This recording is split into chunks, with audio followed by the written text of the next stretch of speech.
nothing changes.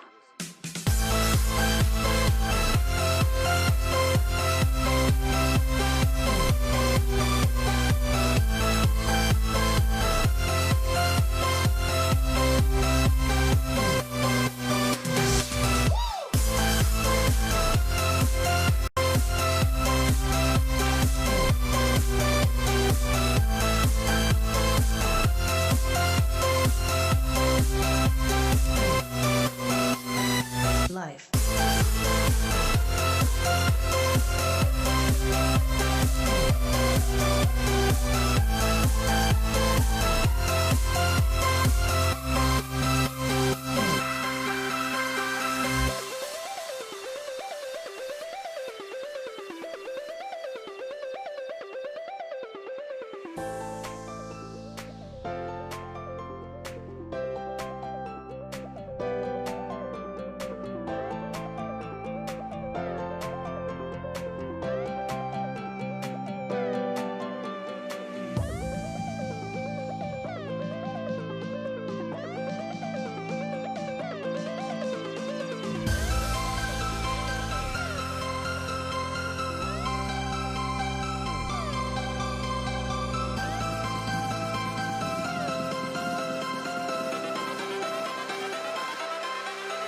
Life.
Hello, ladies and gentlemen. It is time for the inaugural Esports Hub Talk Show Tournament Tuesday.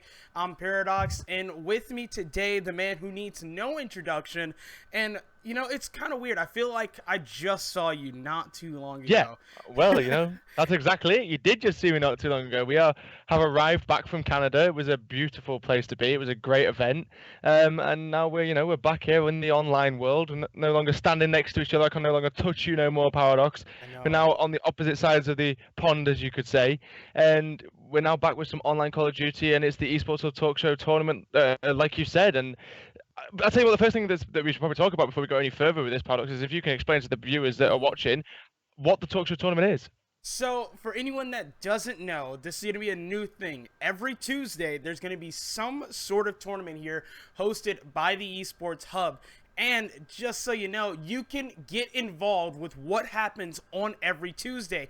Make sure you tune in to the Esports Hub Talk Show on Thursdays, where we will have a vote for the tournament and the prize pool as well. We'll normally stream and cast these. And then on Thursday, you can see some highlights. We'll recap the show. And we might have some people on to talk about how the tournament went as well. That's right, guys. So one of the main things I think I'm looking forward to the most, Paradox, about our talk show tournament is the fact that we're going to be breaking down everything that happened in the tournament on the show. You know, it's going to be like proper analysis breakdown, like kind of like match of the day for any of the football fans from the UK watching here. It's kind of got that feeling to it, but it's going to be, you know, a lot more getting the amateur and the top amateur scene more involved in the scene, and that's kind of what we wanted to do over here. But I mean, I'm excited to kick off this quarterfinals. We've got Profuse going up against OBN, and there are some player names in here, Paradox. I am 100% sure that you are going to recognize from the Black Ops 3 days when we had our league the first time we did it on the Esports Hub. I mean, looking at this so far, we think Trends is in here, Warrior Fusions. I recognize Henry, Slayster's on the other side as well. So this is going to be really cool to see both of these teams going at it. We're already going through the rig draft. Everything seems to be okay so far. The one thing that I do really want to pay attention to, the shockwave. Apparently there was just a huge buff on this thing. I just see videos left and right on Twitter. I'm like, what in the world's going on? I really want to see how D-Band's going to bring that out. Yeah, definitely. It's now looking like it's actually becoming a specialist as itself. You know what I mean? Paradox? You know, it's only a perk for the kinetic armor character. And the funny thing is as well, is the fact that it's on the kinetic armor character. I mean, you've already got a very, very overpowered specialist in kinetic armor. And to go along with that kind of hand in hand, you're going to come across with the shockwave, which is an incredibly powerful kind of, you could say, ability to that character. It'll be interesting to see what happens with that one. But I mean, we're on Retaliation Hardpoint, a map that we really enjoyed casting this weekend. And one thing that we spoke about the most when we were looking at this map was the fact that rotations are so key. You know, the rotation from, you could say, from the cathedral all the way over to the other side of their broken building is one that we're definitely going to be paying attention to. And I also think from First Hill to Lower Street is one that I'm definitely going to be paying attention to the most as well. But with these two teams ready and we're ready over here with 10 seconds remaining until we kick off the first game this evening in our talk show tournament. I hope everybody in the chat is excited. I'm excited, Paradox. Let's start to break this one down and have a look what some of these guys are running on their guns. Oh, let's get some hype in the chat. I want to start things off with Profuse. You already see it looks like standard NV4 and K-Bar setup out of this team. Slayster going to be the man on your screen. Has one on the opposite side of the van. Player's going to try and clear the way. And this is the scary thing. Since this white van hasn't been taken out yet by a lot of the lethals and tacticals in this game, that thing is ripe for the picking, and you really don't want to be caught on the wrong side of that. Profuse come out early on top in the slaying. They're going to push all the way through to make sure they're set up for the second hill. D-Ban was able to pick up one, traded right away. Exact's going to play his life inside the hill. This is looking good so far on the side of Profuse. And perfect positioning from Exact there. He's going to play his life absolutely perfectly and stay alive. He's only got 30 bullets left just to prove how many bullets he has fired. He's only got 2 kills to go along with it as well. Eventually he will get traded out there, but one thing I'm going to pay attention to as well that we didn't really see this weekend a lot of Paradox was the Centurion class setup. It seems to be that the Canadians don't tend to use it as much, but over here we're seeing both two teams set up with it, and I love the Centurion because obviously a lot of lethals and tacticals do get used in hardpoint on this game, and to have that trophy system kind of ability on your player matters a lot. So I really want to see when the Centurion gets used as well. We normally see it over towards Broken Building because of obviously probably the tightest hill that you could possibly get on this map. But anyway, back to the action, and it's 40-8 in the favor of Profuse. And so far, Exact is the player that's been kind of controlling a lot of the area of the map with that MV4. But as I said, Jambo comes in, finds himself a lovely 2-piece. His teammate Trends is going to be there as well to assist, and it's all going to be down to App, the last player alive for Profuse. He will eventually get traded out. And now you can see those players, if you take a look at the mini-map there, Paradox, begin to spawn out. But App has just got one of the weirdest spawns I've ever seen. Look at this, App all the way on the upper avenue. It looks like he's going to force over here by the scaffolding area as well. Has gone over to lower inside of the bike shop. Players are aware of his existence, but here we go. We're going to see another break between both of these teams. Seems really offense-focused so far. App's just going to back up, try and play this a little bit of time. You see 5 seconds left here on this lower street. You're really just pushing for scrap time. Comes up, almost gets it, and somehow shut down right there at the end. We're coming over to the Cathedral. Henry's going to be the first one there for OBN Youth. That is the best time to get a team 4 dead. Just as the hill rotates over towards Cathedral, you spawn them all out on the opposite side of the map. And now it looks like OBN are going to try to set up for what you could say is possibly one of the money hills on this map. You can get a lot of time as long as you keep slaying and have at least one guy inside the hill. You don't really need to stack a hill like this. It's more about the killing around the hill that matters the most. But I'm just taking a look at the players that are beginning to push down Bridge Wall and seeing if they can push through, because they know the other team is going to be spawning over towards that market area. And it's D-Ban that's watching for it. Slater's going to find a kill as well, with only one more player left really in a position to cause any sort of contesting, but it looks like he's going to call in Trinity Rockets instead and try to play for the kills. You can see him lying down towards the left-hand side of D-Ban. He runs right past him, and it's Trends who's going to find himself the kill. Will he be able to break himself into the hill? Not going to happen. Slayster will be there, but take a look at the scoreboard. This game is back and forth all the way. Oh my god, I can't believe D-Ban just barely missed that player, and you think there's really good job on the patience on the side of OBNU. You say this is a youth team coming in. That's one of the things we talk about so much. Having that patience, being able to read those situations, and look at how they've done a really good job at rotating over towards this next hill. Jambo somehow able to pick up one, dodges the flechette grenade, goes up, picks up the second one. App, you find yourself on the wrong side of the kill feed. OBN Youth now extending the lead. Great plays by Fusions as well. As a 3-piece in the kill feed. Not with the most hill time for his team, but 8 and 7 on a 3 streak currently, looking to play for those streaks. He's going to spot another one, knowing that these players are spawning out towards lower bike, but Slayster is going to find a pick. Unfortunately, though, Trent is going to be there to trade, and OBN are going to keep this lead with 15 seconds remaining. We're going to rotate to the last hill in the rotation of hills for this map. Slayster, the last player alive, he spawned out all the way on the other side of the map, and therefore will be forced to rotate. You can see his teammates are spawning just behind him, but it's interesting to see how this push is going to be, because it looks like a push from lower bike street, kind of forcing Plat and Bedroom. Slayster's aware of this, though, and this is a big gunfight if Slayster can win it. He's going to slide past the player, turn around, but it's not going to happen as Henry will find the kill, and now they can begin to break in as a unit and create even more of a lead.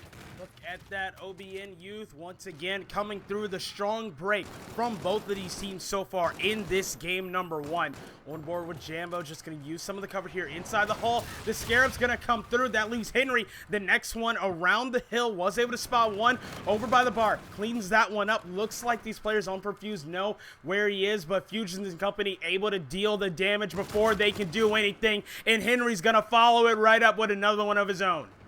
There's been too many times that Profuse have gone 3 dead and left 1 player last alive. They need to make sure that they're not singular pushing the hill. Grouping together, Fusions has found another 2-piece. He's 13 and 10. This is the second time as well that we've seen Fusions on a 3 streak. He's now 275 from the Trinity Rocket, and I like the play for him to back up. I would expect to see him play for Fusions! this. Fusions! He's not missing a single bullet right now. We're staying on board with him as he does bump the hill for that Trinity Rocket. Expect to see him play for that kill for the bombardment as well. Here we go. This will probably be the kill that gets in the bombardment. If he can find the second one, no. But he is going to help his teammates be able to force those players from Fuse even further back. You can see back broken building is where the spawns are coming in for them now. But is Fusion's going to drop a Warden in the quarterfinals? That is the question that I'm asking.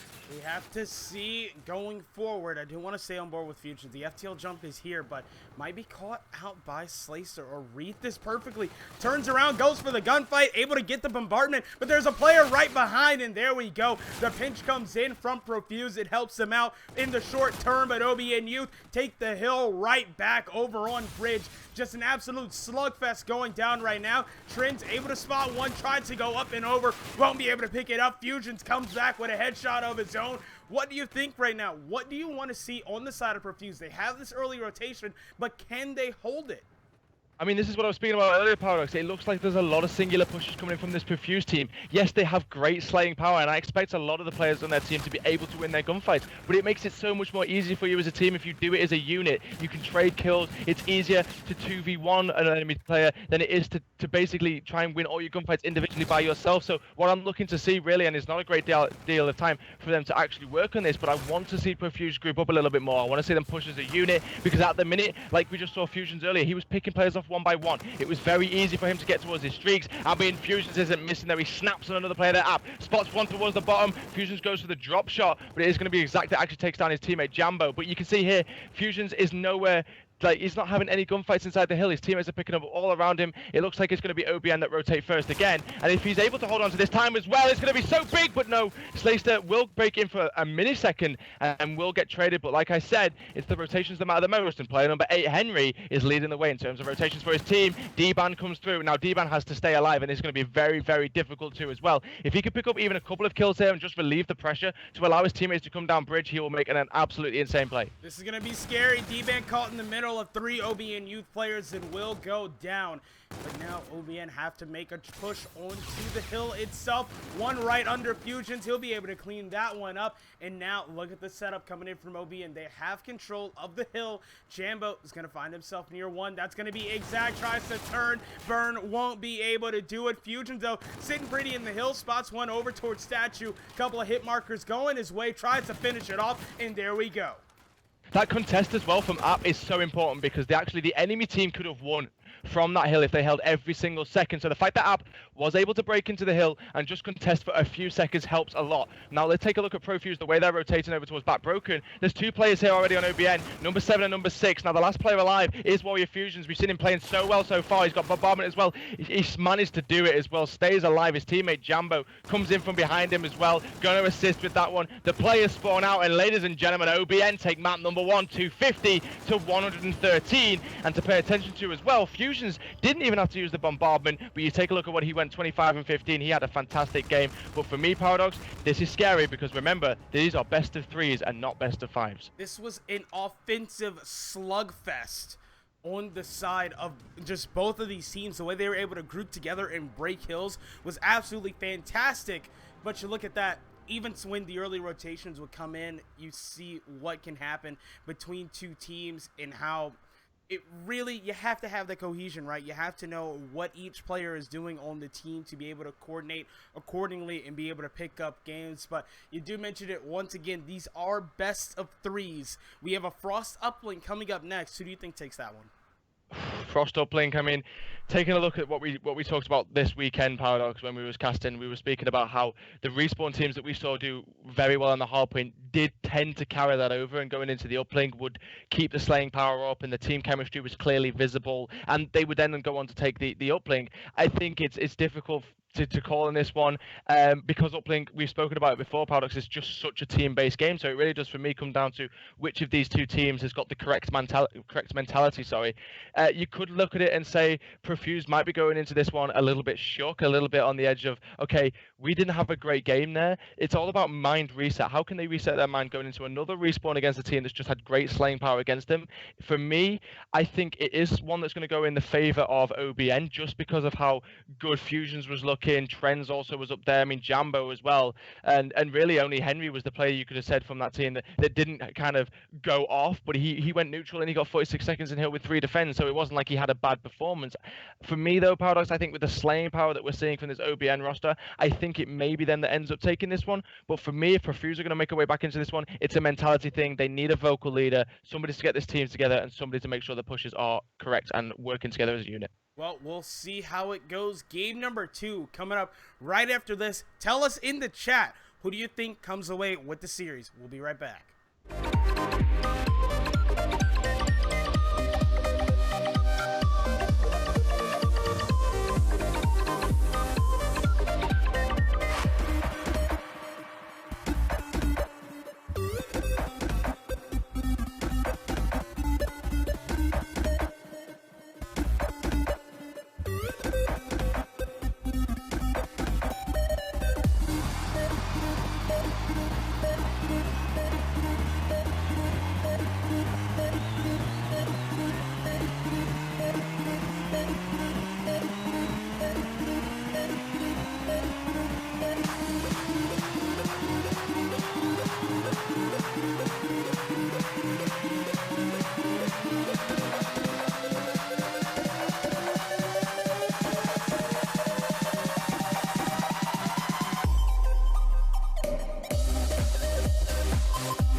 Ladies and gentlemen, welcome back to the Esports Hub Talk Show tournament. My name is Campbell. Joining alongside me is none other than the man Paradox. And so far, this quarter-final between OBN and Profuse has kicked off with a pretty, you could kind of say, dominating first hardpoint in a way. Barely just progressing past 100 points. It really didn't look like Profuse were going to come back in it at any point in my eyes, Paradox. And it looked like really it was another day at the office for OBN. So I think going into this uplink, Profuse really needs to start pulling something out of the bag here. Yeah, I mean, you're going to a second game. It's an uplink on Frost. We spoke about it over the weekend, how difficult this map can be, especially if your teamwork is not there. And especially in some of these key engagements, right? I would say 100% slaying advantage was in favor of OBN Youth, because a lot of times we saw Profuse in some of those 1v1 situations where you do have to win those, and it's just raw mechanical skill, they would come out short, right? So if they are playing together, they're playing effectively, I feel like this is a team that can force the game number 3, right? But if they show us what we saw in game number 1, where on the thinking level, they would come out, but in that mechanical level, they seem to fall a little bit further behind, I feel like we see the 2-0. Well, I think I might have to agree with you in terms of slaying power, but we just don't know how this team's going to work. But the interesting thing to pay attention to is D-Ban and D-Slayster both going with the E-Rad class setup. I expect to see that on Frost. You can also see Jambo as well. He's gone with an E-Rad, and it looks like it's going to be the only E-Rad for OBN. So no surprise for me to see that one. Obviously, you expect the E-Rad on a map like Frost, but we're going to kick off the action straight away as everyone's going to fly towards mid-map. You can see Apps found 2, Slayster found the other one. Ball is in the hands of the last player alive, and it's going to be Jambo. Eventually, it drops and Profuse. Well, we said they needed a good start. You could have asked for a better one. Oh, yeah. Complete 4 down. D-Man in control. The satellite drone looks like wanted to go for the beatdown. Will just miss it. 1 point toss goes. It's a little bit far to the right. Drone going to change hands. Jambo going to go for the easy reset, but he's taking off. That's what I was talking about, Paradox. I was talking about this in the hardpoint, how I felt like sometimes OBN would be, Profuse would be slightly aggressive, and I felt like the same thing just happened then. They play very, very aggressive. They tried to maybe force one a little bit too much. Yeah, that's a bit of an E-Rad shot if I've ever seen one. But they tried to force it a lot. This time it may work for them, though. App has managed to find a way through, and is going to be going through for the first point on the board for Team Profuse. But one thing, talking about how they did that, one thing on this map that I like the most, Paradox, is teams that rotate it back through ship, rather than trying to force it through connector. I think you've got so much more control when you go through hole in the wall and take it down ship as a unit than when you're trying to send the ball guy down by himself. But as I'm talking and saying that, the ball has gone towards the back of the base. I don't know if it's going to be a reset, but I mean, I've heard of players holding onto the ball, but for 3 minutes and 40 seconds, that's a long time to hold the ball. I mean, it's really not the ideal thing for Profuse to do in a situation too, because they are on the favored side of the map. So although you can drain the clock as much as you want, in the end, if you can't push that ice tunnel in the second half, then it's really just useless, and you're going to be your own worst enemy going forward in the game. Exact going to just throw the drone, try and pick up a kill, and now has control of it. Once again, they're going to take it over by Red, but if you look at the setup from the opposition, they're going to be 3 coming here very fast. Exact gets into a gunfight, will come up just short. Drone, change possessions, OBN Youth has it once again. And this is just how interesting Call of Duty Infinite Warfare can be. You take a look at OBN in the hardpoint and the slaying power that they brought to the table. You'd expect them to come out in this one and really kind of replicate what they did in the first game, but it seems to be that Profuse are having a lot more map control, definitely winning more of their gunfights, and really the ball has only been anywhere but the enemy base. There's going to be a beat down from Map now as he throws the ball forwards. I don't know if it was a manual pass. The manual pass did come through. Slayster was waiting for it, but he was going to get picked up by Jambo. You can see D-Ban just trying to do everything he can to apply pressure to the enemy base. But once again, this time though, it's going to be OBN with the ball in their hand. They force it over towards hole in the wall. Looks like they might try to put some points down this left-hand side. Here we go. They're taking it all the way through pumps. Lead blocker in position. Jambo, that one's up and in. That's 2 points. Now, look at what Warrior Fusions is doing. Already set up a round circle. Picked up one insider research. Another one mid-cut. Doesn't know a third player is here, but the teammates were able to clear it out. The manual pass over to Jambo's. He stays back. They have full control of the map. So all they have to do, they get the points on the board. Warrior Fusions have played this beautifully. Moves over towards the ridge. Keeps the slaying going. This is 5 in a row, and here we go. Another relay coming through for OBNU.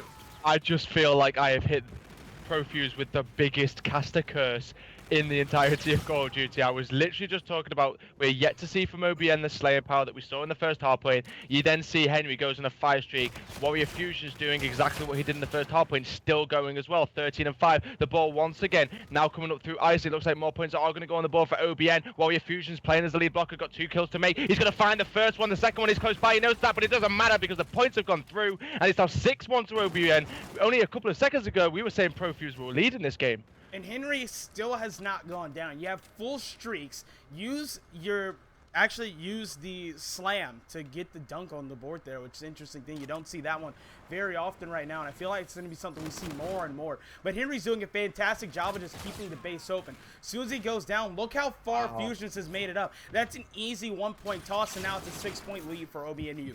The fact that Fusions is literally got to win one gunfight, well, not even a gunfight, it was a drone fight. He ends up beating the player down, being able to get control of the ball and throw the 1-point play. This is the first time, though, since the first point then through that we've seen them get the ball up here on Team Profuse. They force the 1 once again, and Warrior Fusions makes a 3-piece. That's the second time that we've seen Profuse try to force the drone, and it feels like, when is it they're going to realize it's not working for them? You take a look at this push from OBN. They've got 2 lead blockers. The drone carrier is waiting. It's not trying to be forced. Jambo finds the first kill. Henry calls in streaks, and the last player alive is going to be player number 5 exact. He will drop as well, and that's another 2 points on the board. OBN are leading this one 9-1 with 20 seconds of the first half to go. Henry takes that one up and in, does a little spin there at the end to celebrate all the points coming in the first half, but OBN Youth looks like they want to add more to the fire. Trent's able to pick out 2 right off the bat. Looks like they're not even going to pick up the drone. The body shots coming in.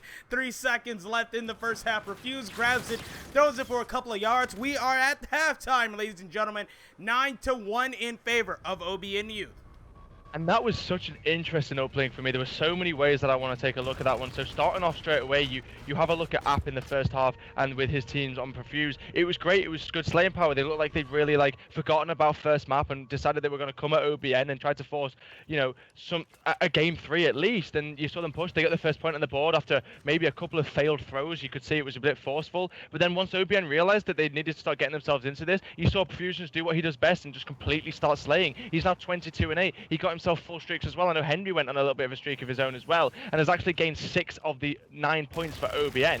And it just felt like Profuse then went into full panic mode, and they tried to force a lot of stuff like we saw in the hard point, and this is why they're in this situation now. But fortunately for them, the ball is going over towards that Warren, which we do see used a lot in uplink. It's going to be D-Ban leading the way with the drone in hand. There's only one more player that could be anything but of a blocker to stop this one. The throw is short. Once again, it's exact last player alive. You've got to get the ball up, but you're not going to have enough time because Fusions, the player we've highlighted the most on Team OBN, comes in clutch once again, and it still remains 9-1 to OBN. I can't believe it once again.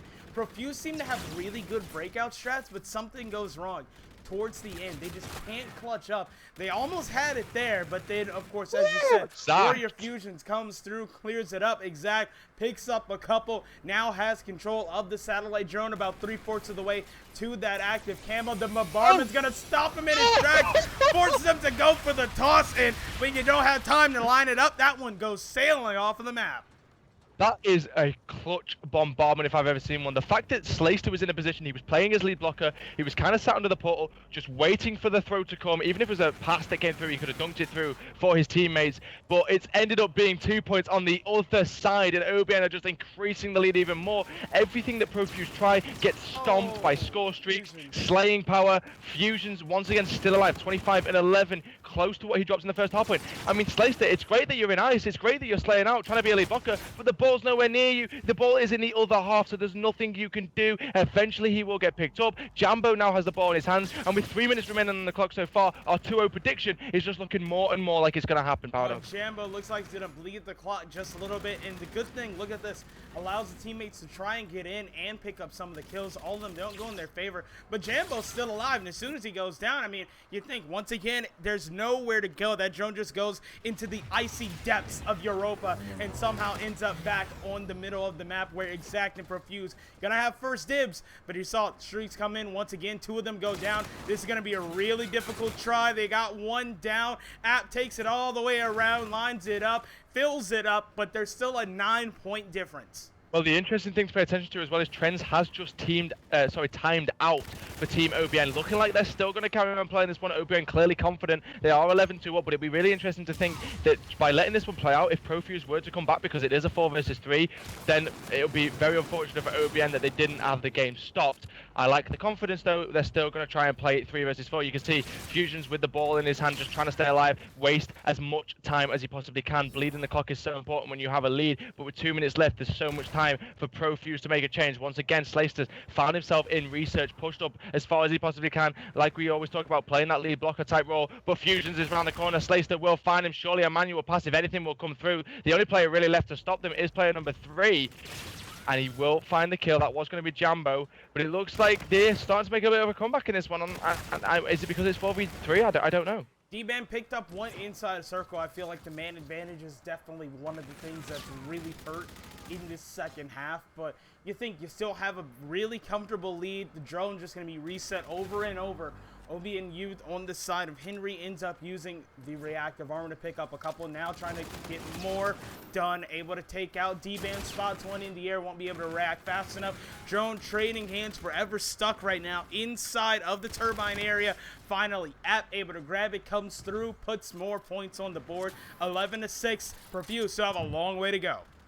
1 minute remaining. They're going to have to start a little bit of a relay coming through if they're going to be able to tie this one up, because if this ball gets in the hands of OBN, they've already proven to us that they are good at bleeding the clock, and they will more than happily do that once again. FGL comes in from Fusions. The ball has already gone past him. No, it's in the hands of number 7. Slaysters are going to go up and through. They are only now 3 points away from tying this game up.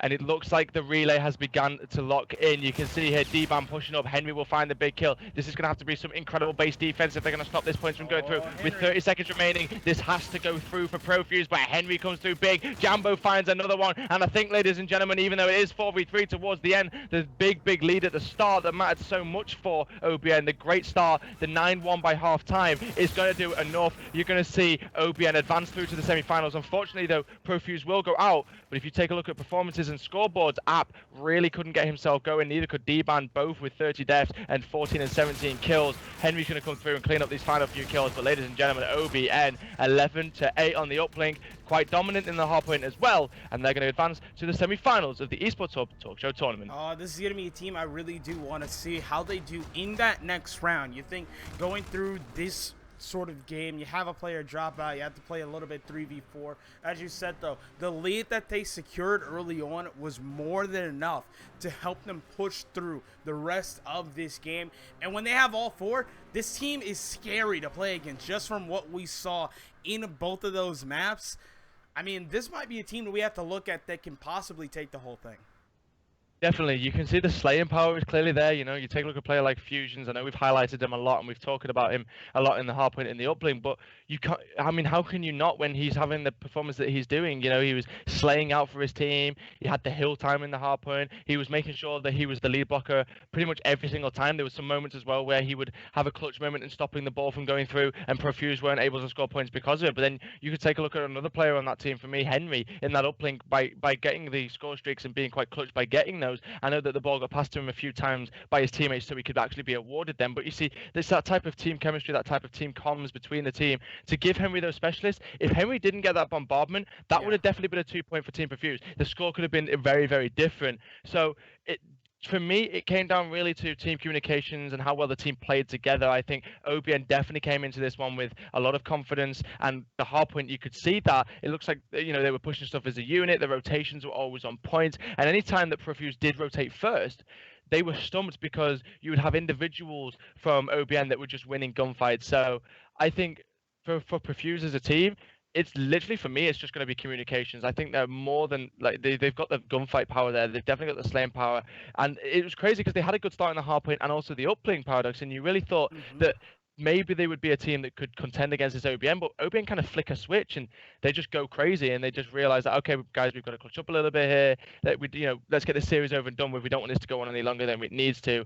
And I think just for me, and kind of summarizing that whole series up, Paradox, for me, it came down to the fact that the teamwork and the team communications from OBN just seemed like they were flowing a lot better than over on Perfuse. I agree. Like 100% that is what it seems like. And even on the side of Perfuse, we would see those flashes of brilliance in their teamwork, especially when they were able to coordinate some of the pinches that they had on the map.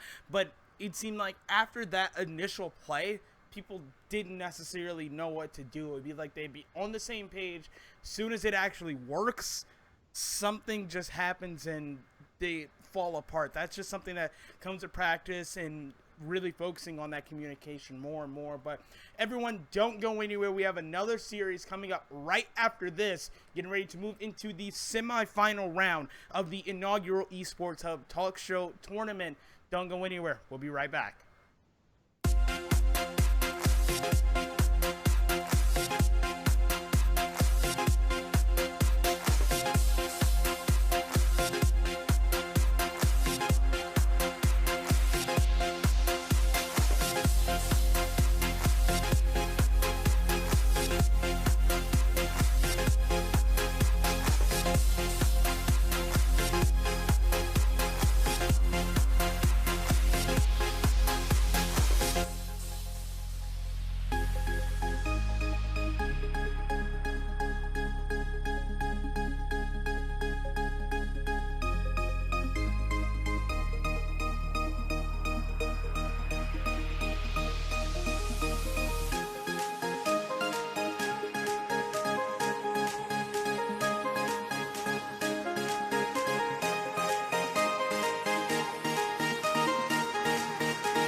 Welcome back, ladies and gentlemen. It is time. We have another semifinals matchup. This one is Team Bray Wyatt versus Team Pocket.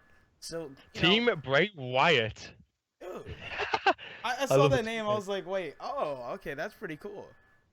I want to see this Bray Wyatt team absolutely body slam Okay. Pocket. See, I was waiting for it. I wondered how long it would take for one of those references. Till I to make come a reference. in. Yeah. Yeah, till I make a reference. I mean, ladies and gentlemen, welcome to WrestleMania. I haven't really got the voice for that, have I? I'm not really got the voice. WrestleMania. Oh, no one does it better than the Buffer Brothers. Yeah. Nobody does it better than them. But yes, you are right. We are in another quarterfinal match. We have got Bray Wyatt up against Pocket. We're going to have the same maps as we did last time, because this is another quarterfinal match, like I said. But this time, we got a few familiar faces that we're recognizing from the Black Ops 3 league that we did last time in the Esports of Paradox. I mean, I know Johnny W is one that you recognize. A player that, I mean, the player that with the M8 back in Black Ops 3, or the M6, what is the M8 or the M16? Am I good? Which one? Yeah, M8, wasn't it? Yep. Thank God I got it right first time. With the M8 back in Black Ops 3 was just destroying. I don't understand how he was so good with it. Like, it made absolutely no sense. He was out of this world. Like, what? Yeah, he was a player that was insane back then in Black Ops 3, but also another player I recognized, Welsh Geordie as well. Not too familiar with Jexo and Minical. But you never know what we can see from them. And the other team as well, Pocket. I'm taking a look at their players, and they're the players I've not really recognized before myself as well. But it's Aventus, Crocs, Aisin, and Kyle. In terms of the rig draft, though, everything pretty much the same that we would expect to see in Hardpoint over here, especially in Europe. And I just love the fact that I'm still constantly seeing that Centurion. The Centurion, I just think, is such a powerful specialist. The trophy system, obviously, on the back. The Centurion causes so many problems for the other team as well, especially when he's placed down in those close, compact hills like Broken Building. But with 30 seconds remaining in this one, ladies and gentlemen, everybody in the chat, make sure you spam hype, hype, hype. I want to see everybody in the chat that is watching right now hype for this one, because we're leading up all the way to the grand final, which will be live streamed tonight as well. But before that, we've got semi-final action to come as well. Power Dogs, I'm excited. You're excited. With 10 seconds remaining, it's time to kick off this game. Yeah, of course, I want to start on board with Johnny W. Has the NV4 in hand. Looks like Elo, stock, quick draw, and grip. We already see the flechette grenades as well. But we talked about it before, right? This first hill on retaliation just a couple of minutes ago can be so back and forth, and especially some of the explosions you see early on. But both teams going to start to get inside of the hill. Let's take a look at Jordy. Ends up going down. Jexo's going to be right here. Asen coming up huge, picking up a couple, and it's just back and forth so much. Asen picks up a third just like that. Team Pocket will have the early control. That is exactly the start you want from your player inside the hill. Oh my God. Somehow just killed by a trophy system by his own teammate. But a strange kill I've not seen before. But from the bat here, it looks like Pocket are coming out really, really strong in this one. A great deal of slaying power coming through. Asin 3-0, still yet to die. Expect to see him possibly play for streaks quite early on, especially on a map like Retaliation. Streaks are so important. So many open hills. But finally, we're starting to see the Bray Wyatt team come through and slay like we expected them to. Minical's going to find a two-piece. 9 seconds remaining in this one. Pocket will be leading, but it's that rotation I'm paying to the most. Lower street rotation is where it is, and Welsh Geordie makes one of the most important kills to be able to reward his team. Should be the first 3 seconds of this next hill. Jordy looks like he's going to go all the way around and try and get behind Kyle, who will be the first one inside of the hill for Team Pocket. Jordy spots him, comes over, cleans that one up. So Bray Wyatt will have control of the hard point, but there's one player right here hanging out in bike. Player neutralized with a quickness. Looks like Crocs want to see what Team Pocket can actually do to try and break this setup from Bray Wyatt. Now that they do have control of that top plat area, it all depends on how they can push. They're going to try and open it up through lower. Crocs picks up one. Asin and Kyle going positive in the kill feed as well. There's one player left for Bray Wyatt, left up on top of the platform, and Crocs is like, hey, I got this K-bar. I'll pick up the headshot. Nice and easy. Pocket take control, but look at that. Coming from the skies, Johnny W rains it down and picks it up.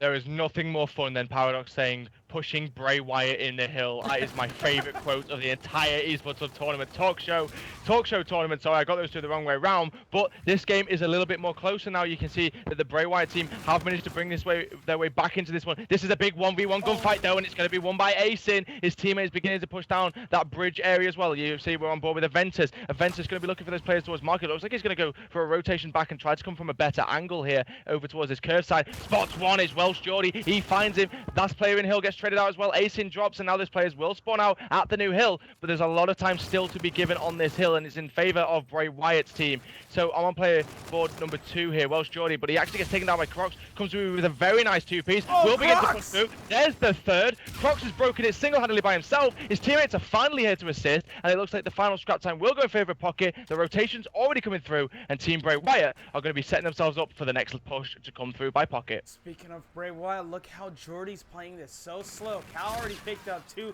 but look at that, sniffed out with ease. Team Pocket really making sure they were looking ahead towards this bottom, towards this destroyed building hill. Meanwhile, Cal set up here on the upper avenue, spotting a couple of players going up top, sending a couple of shots their way, not picking up anything just yet, but look at how well Bray Wyatt's really holding the line so far. We're finally going to see a push come in from Pocket, and as soon as it happens, Bray Wyatt pushes out on their own, picks up a couple, and now the spawns from Pocket all the way back over by Cathedral. They have 2 pushing the hill, but they're going to have to waste a little bit of time here. I love how aggressive as well Minical and Johnny W are being here as well, just relieving the pressure for Jekko inside hill. He doesn't have to push out that much either. Minical's found himself another one. That's actually going to be a 2-streak for him. Rotation looking like it might come in very, very soon. Obviously, it's not that far to go, but it looks like they are going to try to push the last few remaining seconds on this hill. You can see Bray Wyatt's team have been able to break the 100-point lead. The push does come through. Pocket leading the way. Aventus is going to find a kill. Scrap time will go in favor of Pocket, but I'm on board with Minical still because he's been around this area for quite a while now, just trying to slay out, push out a lot of lanes of sights, finds another one, takes down Asin, knows there's one more player around here who was just collecting the scrap time. He's below him. He's going to find him, flying above him in the air. Will take down Aventus. Kyle, however, has found his way into the hill, and he's still going. Minical, he's just killing everything in sight. That's another kill. No, oh, Minical! What is going on? That's a 6th streak. One more player to his left. He's 75 from the bombardment, and a player I didn't recognize coming into this game. I'm definitely paying attention to what he can do in the rest of this series. 6 in a row, trying to make it 7. FTL around and won't be able to pick it up. The streak ends there, but for Team Bray Wyatt, they're going to start to extend the lead even more. Jexo picks up 1, throws the pre-nade, Crocs shuts it down with ease, and now tries to go and push out of bedroom, but will not be able to do it in time. Hotel Hallway just been an absolute show for Team Bray Wyatt. Definitely. Minical, the performance he just had then as well, just to completely slay and push out. And the other thing to pay attention to as well, he may only have 29 seconds in hill, but the fact that Jekko's got 1 minute and 15 is exactly because Minical has been doing what he's doing. Jekko's going to find another 2-piece. Johnny W coming from behind will clean up the final one as well, actually, with the assistance from Welsh Geordie. But Bray Wyatt now starting to build a big lead on this one. I know a few people in the chat were saying this best be a 100-point club. Well, Pocket need 2 points to make sure that doesn't happen, but if Bray Wyatt keeps slaying the way that they're doing, they're not letting Pocket get anywhere near this hill. Once again, Welsh Geordie finds another kill. He's 10 and 10 now. Players towards his left hand side. He's playing his patiently though. He's staying down inside the hill. His teammates around him still picking up kills. I'm paying attention to Asin though. He's gone for a very nice flank, seeing if he can pick up a few kills. Does spot 1, takes 1 player down, goes for the 2-piece. A few shaky shots will find it, but there is Johnny once again to trade. Johnny W's gonna try and keep it up. Picks up another. That's Kyle up in the air. Crocs, hey, Fly Swatter meeting you in the face, and it's Johnny W's gun. Picks it up. 4-time multi-kill spots. Another through the doorway. Teammate Jexo ends up picking up 1, and now both converge on this player. Shots left and right. The jukes all the way coming out on both sides, and that one goes over to Team Bray Wyatt as he picks it up, but then traded right away. But look how patient Jordy's playing. He's already spotted 2. A third one comes through, and will be able to take that one out inside of the bedroom. Jordy has a player stuck inside of bikes. Now goes for the push. Spots 1. Look at this. Divide and conquer for Team Bray Wyatt, and you couldn't say it even better. Even with the team kill, they're able to take control of the lower street. I love that play from Welsh Geordie. He did the exact same thing last time we was on this hill. He just positioned himself in bedroom, waited patiently for his teammates to come around, and found the kills as well. You can see that Pocket are starting to get a little bit panicky. They know that they are literally a few seconds away from losing this one. Aventus tries to come through. He is going to find 1. I'm on board though with Asin because he is looking like he's going to go for a rotation here. Really, you want to see them fight for that scrap time, but it looks like they're going to give it up. Asin, you have got a massive gunfight to win. You've got to get this gunfight. And he will do. He takes down Welsh Geordie. There is, however, one more player, Jekko, just in front of him. He challenges and Jekko above the wall and will find that kill, and that is why his teammates are spawning close to him. It looks like it's going to be all over because you can see those players are spawning out so far away. I don't think there's enough time for them to get close enough, and even if there is, they're being peppered from bridge anyway. Johnny finds the kill. Lobby's going to go down, and ladies and gentlemen, Bray Wyatt do 100-point club. Team Pocket, exactly as DT Tremor in the chat said was going to happen. Look at that, man. Just the 100-point club by 1 point. And it all really comes down to that last play, right? Because you have one inside of the hill, the other one outside from the top rope, looking down, picks it up, goes, completes the rotation, gets inside of the hill, and they're able to hold it from there, right? Because they're spawning so far away, they either have to come through the hotel, which puts them in crazy choke points, or they have to go all the way down a bridge, which is going to take so long. There's no way they can get back to the hill in time. The 100-point club ends up being completed, and Team Bray Wyatt looked really good in Game 1. Yeah, and one thing as well, like I want to ask you this question and talk about it because when we looked at the previous game we just did in the quarterfinals and we looked at this map on the hardpoint, we kind of talked about how Profuse kind of singular pushed a lot of the hills. It didn't look like much of a unit when they were playing.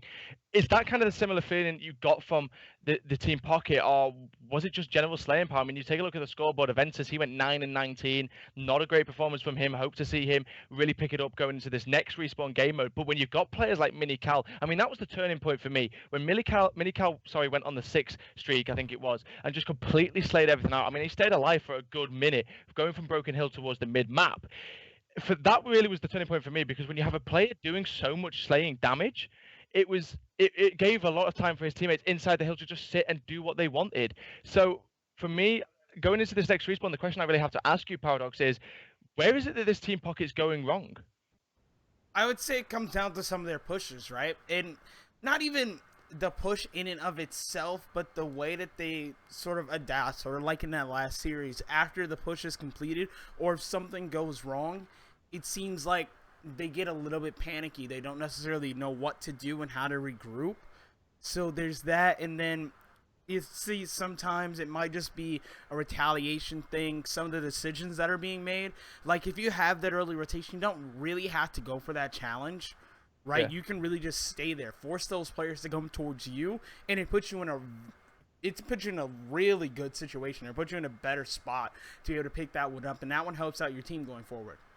Remember as well, guys, the reason this is called the Talk Show Tournament Tuesday is because every Thursday, now that's a little bit confusing for you, Talk Show Tournament Tuesday every Thursday, how many T's can you get in one sentence? But that's right, every Thursday we do the Esports Hub Talk Show. If you have not seen it yet, make sure you can check out some of the episodes on YouTube if you want to get a feel and see what it's all about. I'm actually the host of that show, and joining alongside me is Paradox as well, as one of the co-hosts, and we talk about everything in the Call of Duty scene, from roster changes to Call of Duty World League to groups to events, and now this is our new addition to the talk show, the Tournament Tuesday. We're going to be breaking down what happened in these tournaments, maybe get some of the players that won the tournament on the talk show itself, and talking about how they felt in the tournament, how they did what they did to win the tournament. So make sure, guys, that you do follow us here. If you haven't already, follow the Esports Hub on Twitch so you can catch and not miss any of the live episodes. Every Thursday, 8 p.m. Greenwich Mean Time, you can catch the Esports Hub talk show hosted by myself. And joining alongside us as well, we can't go without mentioning him, is obviously Tony from Bulldog as well. Tony. The beautiful Tony. He joins us as well to really do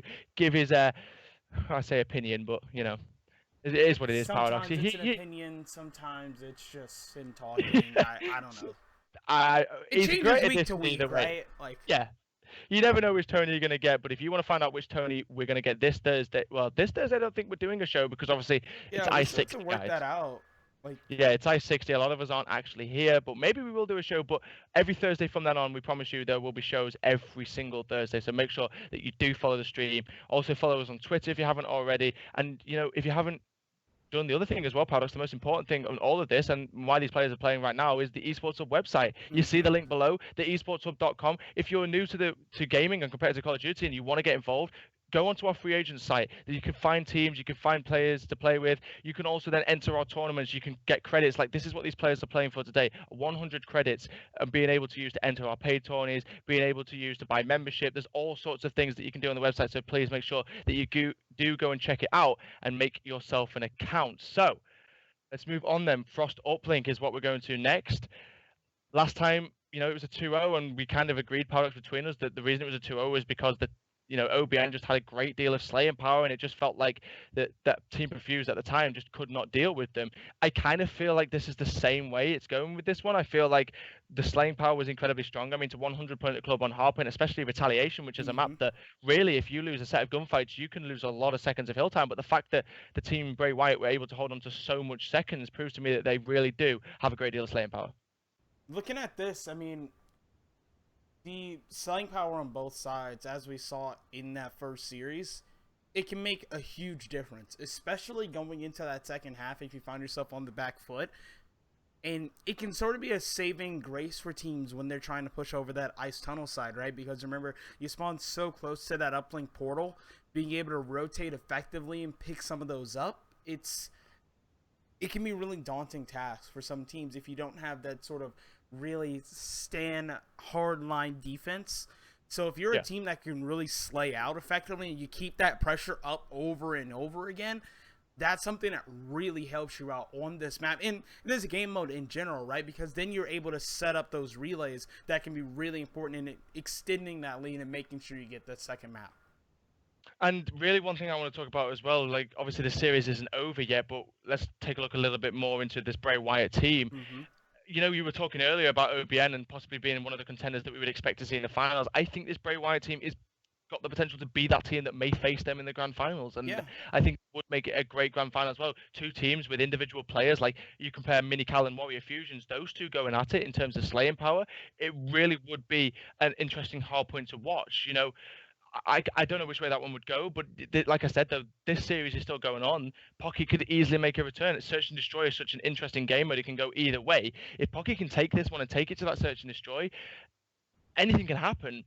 I just think personally, though, from the experience that I have in terms of casting games where Respawn has been so dominant, for me, the uplink tends to go in the way of the team that dominated in the Respawn, but you never know what could happen. I'm on the same page with you on that, just because of the way that uplink is still a Respawn game mode, and for teams that don't have that mechanical skill, a key for them is to slow the pace of the game down. Right? You have to be really picky with your engagements in those situations, and then going from there, you need to make sure, once again, that everyone is on the same page. And since we're about 20 seconds out from this one, it really all starts out with that first push, right? If you get that first push and it's sort of back and forth, that ends up helping you out. If you're able to if you just completely wiped out the face of the earth, or in this case Europa, for that first push, it really sets the pace in the other team's favor, which isn't good.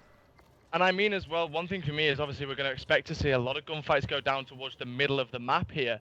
But the other thing to pay attention to as well is I love the players that overextend, like Minical here, who I'm on board with, who's going to get the first kill. This play from him is so important because you can see his teammates are now going to rotate that ball back towards ship. And as long as the cuts are being watched like Minical's watching here, this should be points on the board within the first 30 seconds. Jaxo tries to go and pick up one. The points go all the way through. Johnny W gets the opening dunk on the board for Team Bray Wyatt, and now looks like they're going to try and be set up to get even more. Jordy comes right around, spots one hanging out over by stack crates. That's Aventus coming through with a huge kill. And if you look at the map right now, once again, this is 2 down in favor of Bray Wyatt. Aventus is now going to be the only one up, and he just expects them to push it through the middle of the map. No, they're going to do exactly what they did last time. They really go prioritize Robot and Sub Bay and get the points from there. You see Minical set up, tries to pick up one, picks that one up. That might be another point on the board. Instead, the defense for Team Pocket starting to show up. Yeah, great defense coming through from Pocket there, but now they have to work together to be able to slay out the opposition who are trying to defend as well. However, Kyle will find one, but there's still a few more players left to find. He's going to find the second one as well, but there is Jekko to trade. He's going to be able to get the ball out, but not reset though. It's going to fall right in front of Asin, who's trying to stay alive, but Welsh Jordy with some beautiful shots there with the K-bar is going to be able to take him down. Johnny once again working alongside his teammates to just help by pinching through hole in the wall. Kyle once again in this situation, the ball has already found its way down below. The clock is being drained immediately off the bat. We saw this last time as well. It looks like these teams really do just want to drain the clock or rub it in the enemy's face that they're winning. That was textbook team play in that last push as well. You have one enter through that doorway, goes up high.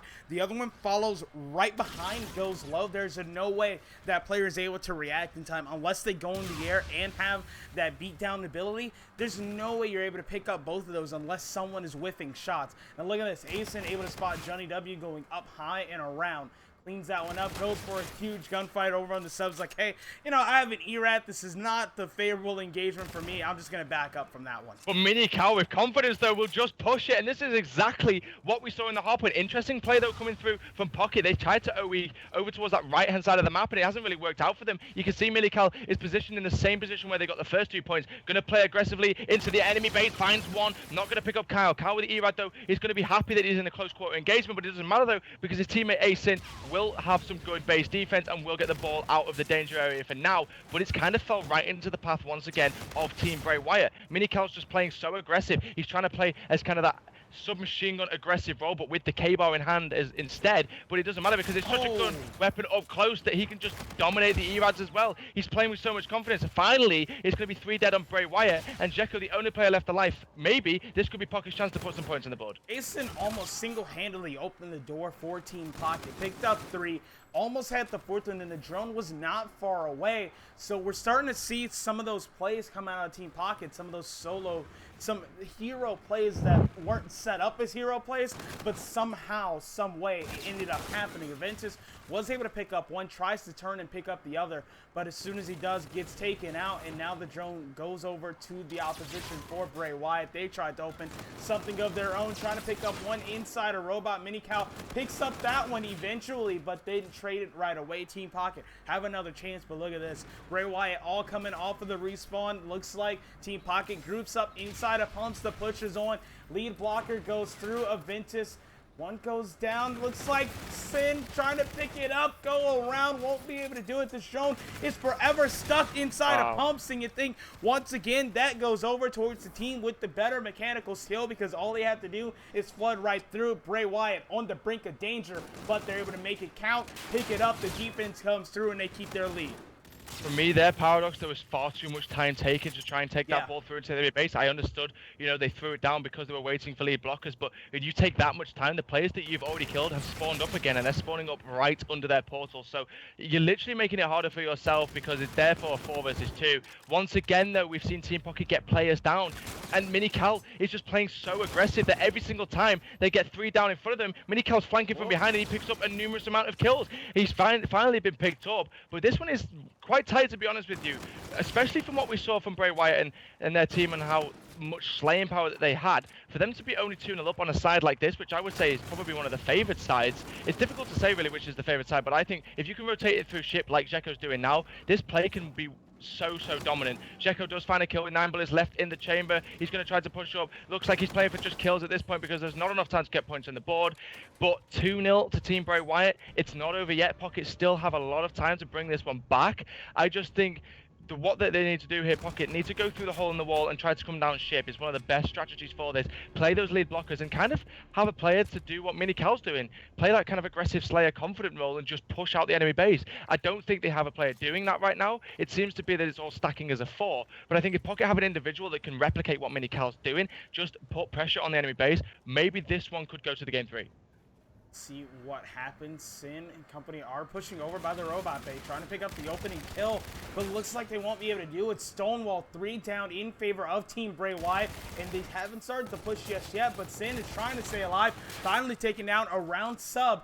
Jordy able to get the beat down, 3 down in favor of Bray Wyatt. Construction's wide open. They're not going for the points just yet. Drexel going to try and keep things going. Picks up 7 in a row. Finally, the points come through. Jordy's going to try and keep it, just going for any sort of bullets to go into the player, but Sin's like, hey, you're whipping shots left and right. I just slide in, pick up the easy melee. But look at how Bray Wyatt have not stopped the pressure. Finally, now that 2 go down, they're stuck over by back crates. Team Pocket have control of the 50-yard line, but they're going to try and push out first, and they're just running into players left and right. Jordy, Jexo picked up 2, and finally, Team Pocket able to open the door, but as soon as they do, Crocs is the only one there, and he's not going to be able to get the drone touched up alone. Very good start to that half as well by Jexo, who I think went on a 7 kill streak, was able to award himself with the Trinity Rocket as well. But you can see it's kind of a lot of base defense coming in from Pocket. They're kind of just stuck here. It's just a lot of players pushing through. Welsh Jordy finds himself a 2-piece. Johnny's going to find the last player, and now they can begin to push. You can see they're spawning to the back left of their portal, and it looks like a pinch may come through as well because number 8 is flying all the way through as well. He's going to get the points on the board, and this one's now 6-0, and we're starting to see the ball roll for Team Bray Wyatt. They're starting to put points on the board and really relay a lot of their points points as well. A lot of map control is still in the favor. Zeko finds another 2-piece. There is a player behind him. He slams the floor, and I thought for a second maybe he was going to turn on that player, but Minical in a position that we've been talking about all game in the enemy base, applying pressure, exactly what Pocket have yet to do. But Kyle's going to go for the toss over Cryo. That one comes up short. Kyle picks up 2, tries to pick up another one, but the drone has already been thrown out and reset. So if Team Pocket need to do anything, they need to advance the drone, and Crocs has to be the one to do it. Gets it over by stack crates for the opening for one player to get it, but Bray Wyatt did a really beautiful job of clearing out their base. Now the push is on once again. Lead blocker is going to be Johnny W. Jordy right behind. Johnny able to pick up 1. Minical still putting numbers and bodies in the kill feed. They try and take it over by sub. As soon as they do, 1 goes down. Drone has been reset, but it doesn't hurt Bray Wyatt at all. They have control of that drone spawn, commanding control at that. Here comes another push, and it's Jexo in control. And it looks like this will be points as well. All his lead blockers are set up in the right areas. He's going to be able to get it through. You've got Minical once again in that position, just causing problems for the enemy team. He does, however, spawn them out over towards that blue side, though. So they might be able to convert some points here if they force it down the left-hand side. But Minical's realized this. Now we'll come back, but it doesn't matter, though. When streaks are coming in, Zeko will find one. I'm sure he'll call out the other players as well to his teammate. Minical's going to spot one to the left, and that's the only 2 players really anywhere in the enemy base that is going to cause any problems. You can see the other 2 players are just a little bit confused as ship. They just don't know what to do. They don't know where Minical is. They're constantly looking for him, and there's not enough time to be looking for one player on the map when you're 8-0 down. Yeah, and it looks like they're finally going to get some sort of push, but look at this. Again, the FTL jump comes through the hero player, right? You said they looked a little bit lost, didn't know what to do. As soon as they get the drone push up towards stack crates, they go for an absolute textbook hero play, and there are 2 players waiting for Team Bray Wyatt that are just able to shut it down with ease. You're right, too many hero plays coming through. Exactly the same problem we saw with Team Review's last map as well. It seems to me, once a team gets a lead on you, you've got to stay composed, you've got to stay calm, you cannot try to force things, you cannot gift the ball really to the opposite team, especially with what they're doing with it. Minical with a 3-piece, he's 35 and 17, Paradox. They've given him the ball as well for streaks, they'll go through, he's still looking for more kills. Basically at this point, Team Bray Wyatt might as well be spawning at the enemy team's portal. Kyle's already left, he's had enough. 50 seconds remain in this one, and I think really you can agree with me here, Paradox, this one's all over. Another 2-0 on the night. It looks like we will see Team Bray Wyatt go through and advance to the semi-finals. Minical, though, he doesn't care. He's on a 7th streak.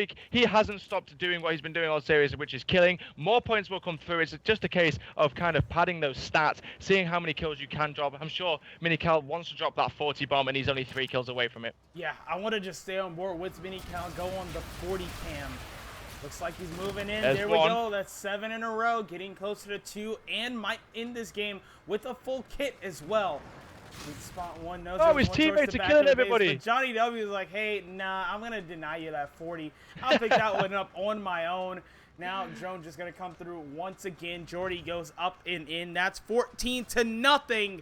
And that one, Bray Wyatt comes over with the 2-0. You see, he was on board with Minical. He was like, you know, you can get this 40 bomb, and Johnny W is just like, no. You know what? I'm not going to give you the pleasure for this one. I'm getting all the kills as well. But, I mean, dominating performance, you could agree with me, Paradox. I mean, to beat a team 14-0 in an uplink, the thing that kind of annoyed me a little bit was that Team Pocket, they looked like at different points in that uplink that they could have converted points, and then it just felt like they were taking far too much time to convert points. And when they got themselves in the position to convert points or even a 1-point throw, it just felt like there wasn't any team chemistry, no team pushes coming through. You know, you were talking a lot about hero plays, and that's one thing that we speak about a lot in uplink. I mean, there's hero plays, but to burn a specialist as well, Paradox, while trying to do a hero play, and it not working out for you at all, you're not even benefiting a 1-point throw from it, was kind of the reason why I think we saw Pocket not be able to do a great deal in that uplink. I don't even remember seeing that many specialists used on the side of Bray Wyatt, so you could see with them that their points were coming through just generally because of team chemistry and team comms. They didn't have to force full use specialists. They just had to make sure they got 3 or 4 dead. But I think the main thing for me that I've taken from this series is that player Minical, and it's kind of replicating what we saw the last time when we looked at Team OBM with Warrior Fusions, similar play styles. They're just going to look to get into your base, cause as many problems as possible. It's not that they're spawning you out. You know, it's not that they're playing stupid and just basically like gifting the enemy team with good spawns, they're playing very, very well, because by making the other team have to look for you rather than focus on getting the drone, means that it's just killing more and more time. Minical finds a 3-piece and points go on the board. I just think, for me, as much as I'm highlighting Minical as a star player from that one, you've got to think as well, Minical isn't able to get in those positions if his teammates aren't picking up the kills as well and putting the points up on the board. So I think a very strong performance from a team that I expect to see in the grand finals. And if they do come up against Warrior Fusion's team OBN, we could have a very good grand finals. And I already know Jordy's throwing shots in the chats like Warrior Fusions. I'm coming for you. And we're going to have to see how both of these teams do going forward. Don't go anywhere. We have a semifinals matchup. Only 2 rounds left in the Esports Hub Talk Show tournament. Today is a Tuesday. And remember, these are going to happen every Tuesday. So don't go anywhere. We'll be right back.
Welcome, ladies and gentlemen. We are back.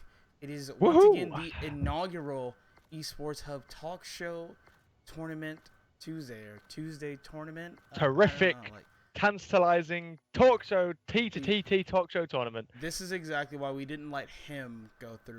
Come up with the well. I mean, we can't discuss on stream what I actually wanted to call the tournament. True. If you remember, cast your mind back. But anyway, it doesn't matter about that. Because we've got a semi-final match, Paradox. Our first one of the night. The team that wins this will face OBN in the grand final. So the team we was talking about, Paradox, Warrior Fusions. We wanted to see the matchup between Warrior Fusions and Minical, between those two teams, seeing what would happen to that one as well. We did want to see that happen, but there is an opponent standing in their way, and they are the coolest kids on the block because they're called cool kids. But the only question I have for you, Paradox, is imagine how cool they'd be if they made the grand finals of the Esports Hub Talk Show tournament Tuesday. And then they would have to take out Bray Wyatt to get there too. That's pretty cool. That's the coolest thing you could ever be. Yeah.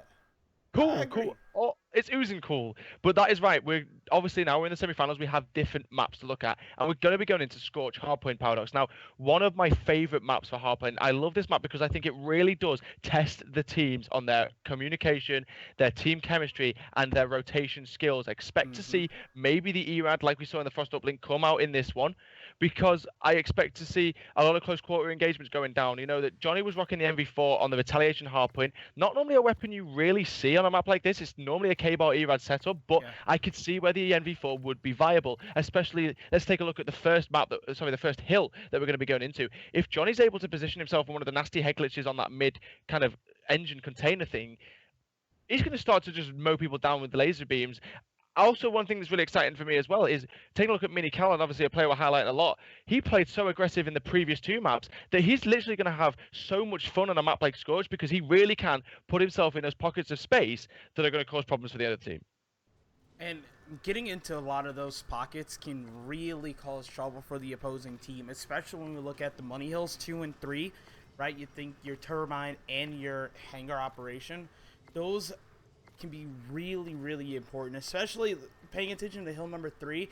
It's really easy sometimes to get behind the opponents, as we see where sort of Jexo is right now, come through like lower showers and go inside the hill, going up and then inside, because you're able to not only neutralize Jexo's killing everything. Just took out like my entire line of thought. Just like, okay, you can get behind, take control of the spawn. Jexo's like, all right, here, I'm big up to take out my own teammate with the new and improved Shockwave, and then finally go down. This is a really great start on the side of Bray Wyatt. And new and improved Shockwave is definitely something you can say. It is absolutely overpowered. It literally does have a Shockwave like the Hulk. It smashes everything in its path in the brand new update. But anyway, back to the game, and they've started really well. Bray Wyatt are leading so far, yet to give any points to the team. Cool Kids, you can see they're working around with each other, completely slaying out. And you can see on the scoreboard now as well that the rotation's really coming in for Bray Wyatt here. It looks like they're going to be able to hold the remaining scrap time and get the rotations. It's a big drill push coming in from Team Cool Kids, led by Nuga, I think, and his teammates, seeing if they can pick up a few kills here. But this is the money hill though, Paradox. This is the hill that you can get so much time on. Turbine and Nuga looks like it's going to be the first line for the Cool Kids as they try and go for the break. Has one up above, takes out Johnny W. And look at this, open the door a little bit for Zach to sneak behind the defense. Get into those pockets of space that you were talking about. And now the Cool Kids need to collapse. There's one player left inside the hill. That's Jexo, and look at that. Turns, ducks, dives, picks up 2, and Minical comes up on the positive side of the kill feed, as well as Team Bray Wyatt make sure they keep control of the turbine. Yeah, Jexo just absolutely went off, 65-2. This score is very embarrassing for anybody supporting Cool Kids. It looks like they're going to go for a little bit of a push, though, maybe trying to contest a few seconds of scrap time. But it doesn't matter, though, because Welsh Jody's picking up so many kills on the rotation that even if they do break this, it's only 10 seconds they're going to get. But Jexo isn't even going to let that happen. He's now got a Trinity Rocket. He's on a 5 streak. He's 10-2. But I'm paying attention mainly to Minical towards the back. He did, however, get picked up. But here's Johnny W pushing through, leading the way, trying to break through this backside of the hill. Pay attention to Welsh Jody as well, making an insane play around the back. He does, however, drop. That's a big kill from Galps, but Galps now needs to stay alive, wait for his teammates to come forward. Not going to stay alive long enough, though. Johnny shoots him through the glass. Johnny's still alive, but finally, Cool Kids are going to have the first kind of real control, you could say, for the entire of this match. I see someone saying Cool Kids won't even get 50 seconds or 50 points Let's see if that's the case. On board with Zach. Has one right here on the opposite side. Completely blown out of the water. It's going to be up to Nuga. The next one up behind cover. Using it to full advantage. Picks up one with the help of Clark. Spots a second. There's a third because Gallops is there to clear it out. Cool Kids answer right back. The aggression is there. The kills are there. And now the time is going in their favor.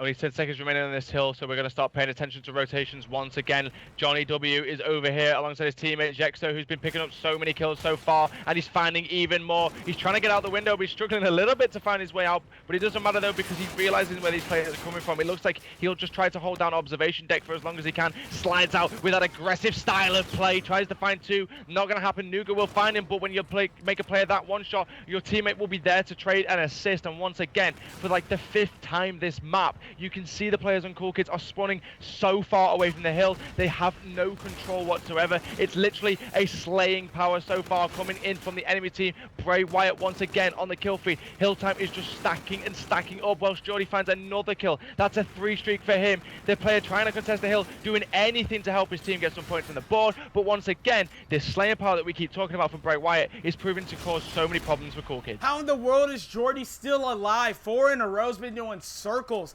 half the time, as well as now starting to push out over by material processing as the drill hardpoint comes to an end.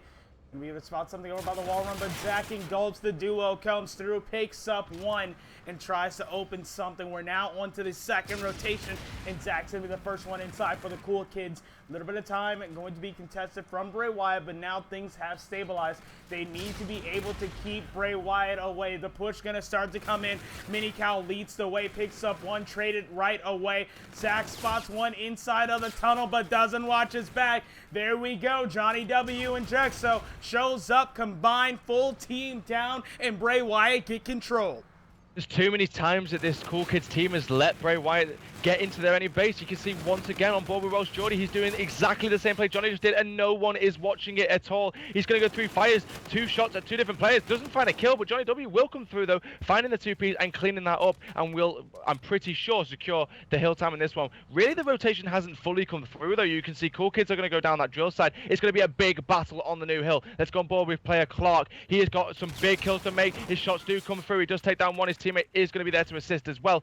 They need to make these kills though, Paradox, because they are down by a lot of points. They need every second of hill time on this money hill that they could possibly get. You can see player number 2, which is Welsh Jordy. He is perfectly playing this patiently, knows that he shouldn't need to push out by himself. He's going to go for the challenge towards the back. Clark will find it. 2 players coming down from the right hand side of Drill. Zach, you've got some big gunfights to make as well. He does find the first one in Minical. There is another player just waiting around the corner there. You can see the head of him. The player will opt to back up. Once again, nice patience coming through again, but really, with how much of a lead that Bray Wyatt's got, it's nice to see that Cool Kids are holding on for so long, but what a constructed push coming through. That's what we were waiting to see from Bray Wyatt. They waited perfectly for each other. It's now all down to Gallup to see what he can do. He's not going to be able to do anything, and those 20 final points are going to go in the favor of Bray Wyatt. And now they're going to go on the rotation as well. 2 coming down the long haul, 1 neutralized. Clark and Nuga able to stop the bleeding for just a second as they're able to make sure they have control of hangar operation for the early time. All these players set up, but look at Johnny W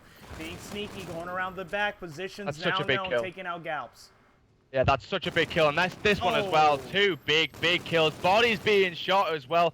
Johnny W making sure his opposition knows that he is here to advance to the finals for a little bit of a storyline final, you could say.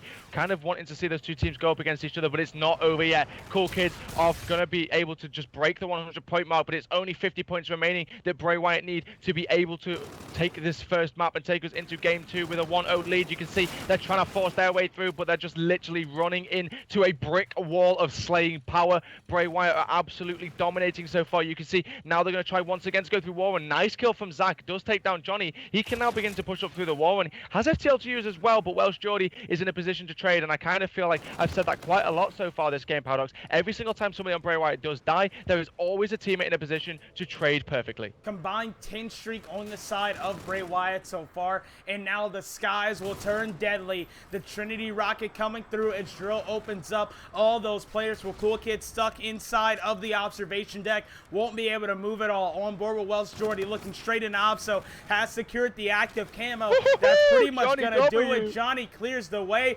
picks it up, fills it up. 3 seconds left. A team kill just going to come in as they celebrate 250 to 100. And here's where we get into that again. Is that technically a 100-point club?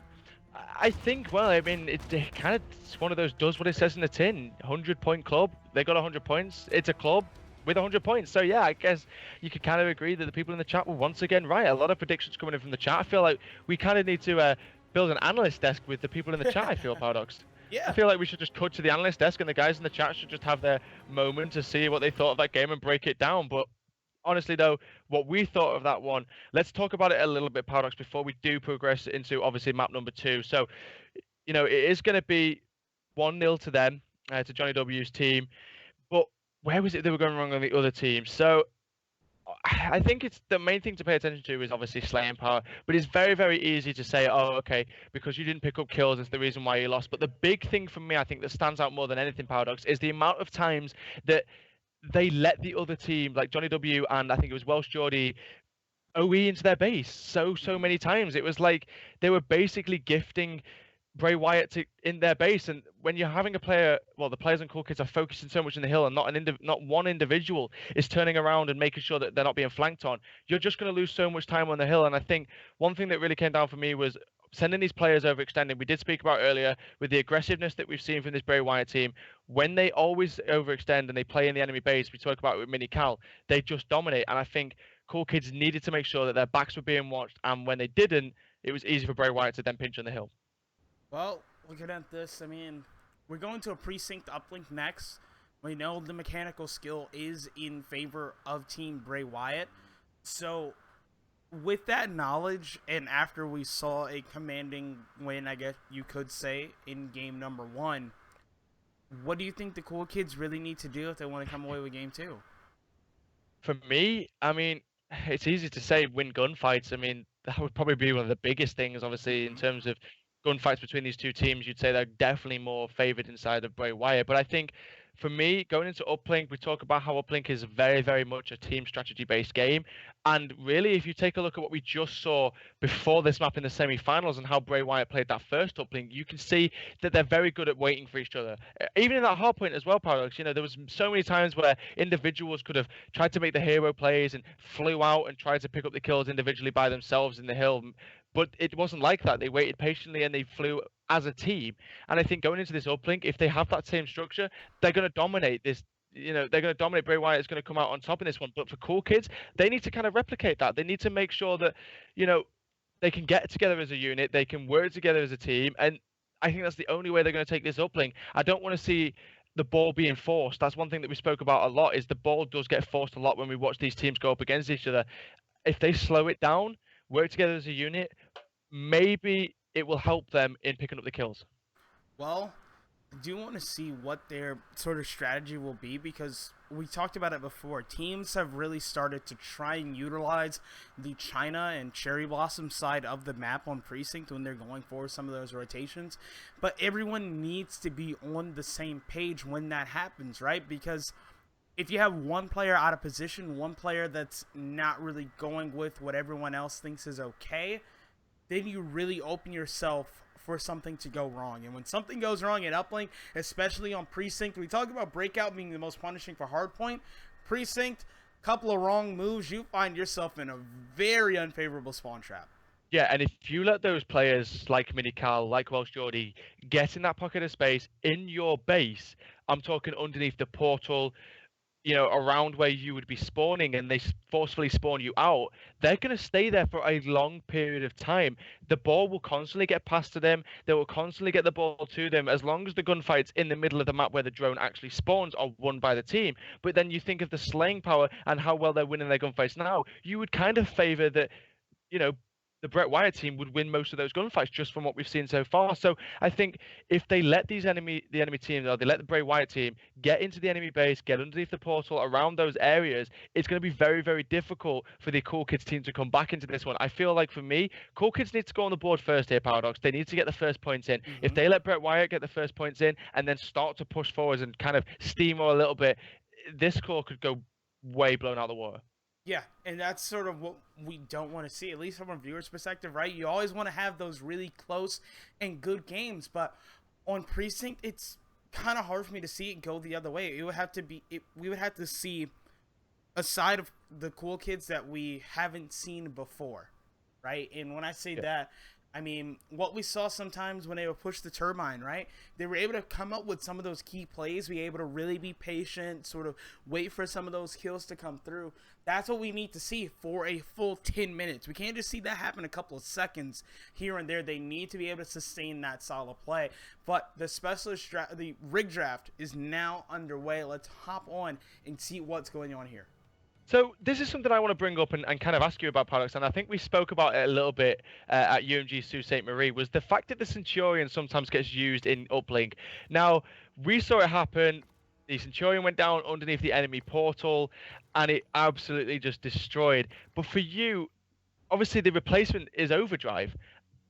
I would have to say Overdrive for me is by far the better specialist in uplink. We've spoken about the different ways you can use it. For me, active camera and kinetic armor, you can either use them as a lead blocker or really if you've got the drone in your hand. But I think Overdrive is just so perfect because even if you're not trying to convert points for your team, you can use it to rotate back to your base. You can get to places faster on the map. Anywhere, if you can break them out of the game and get somewhere where a player will not expect you to be in a certain period of time, it can cause so many problems. But for you, Paradox, is it the Centurion over the Overdrive? I mean, where are you looking at it from here? I would say I would go with the Overdrive, right? Because one, I'm sort of biased in it because we didn't see it that much all throughout last year, right? In Black Ops 3 was something with the Ban and Protect that was taken out all the time. But Centurion on Precinct, I feel it's still a good pick because you set that up around the satellite drone, right? Around that spawn inside of the lobby itself, and then maybe you can even set up inside of elevators if you're feeling a little bit risky. My thing is, we're starting to see FTL jump really work its way more and more into it, but as far as like using it, you think you can use it for an intro push into the lobby itself.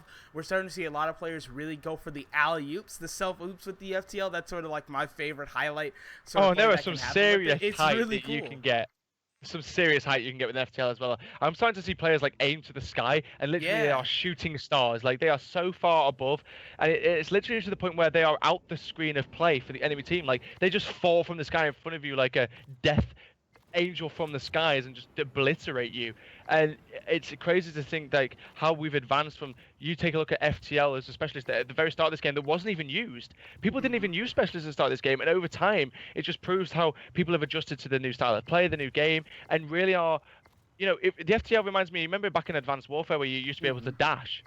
It's got that same feeling to it, except for obviously it's limited now. It's a specialist rather than something you can use all the time. But that dash feature, how powerful was that in AW? Oh, it was really important, and we always saw the players talk about that. It's like just how fast you could really move could really make a difference.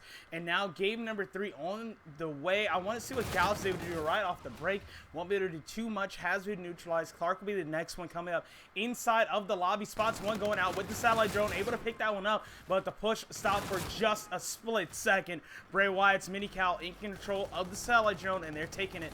Looks like they wanted to go over towards the ticket. They're going to take a little bit more time trying to get out of dodge here.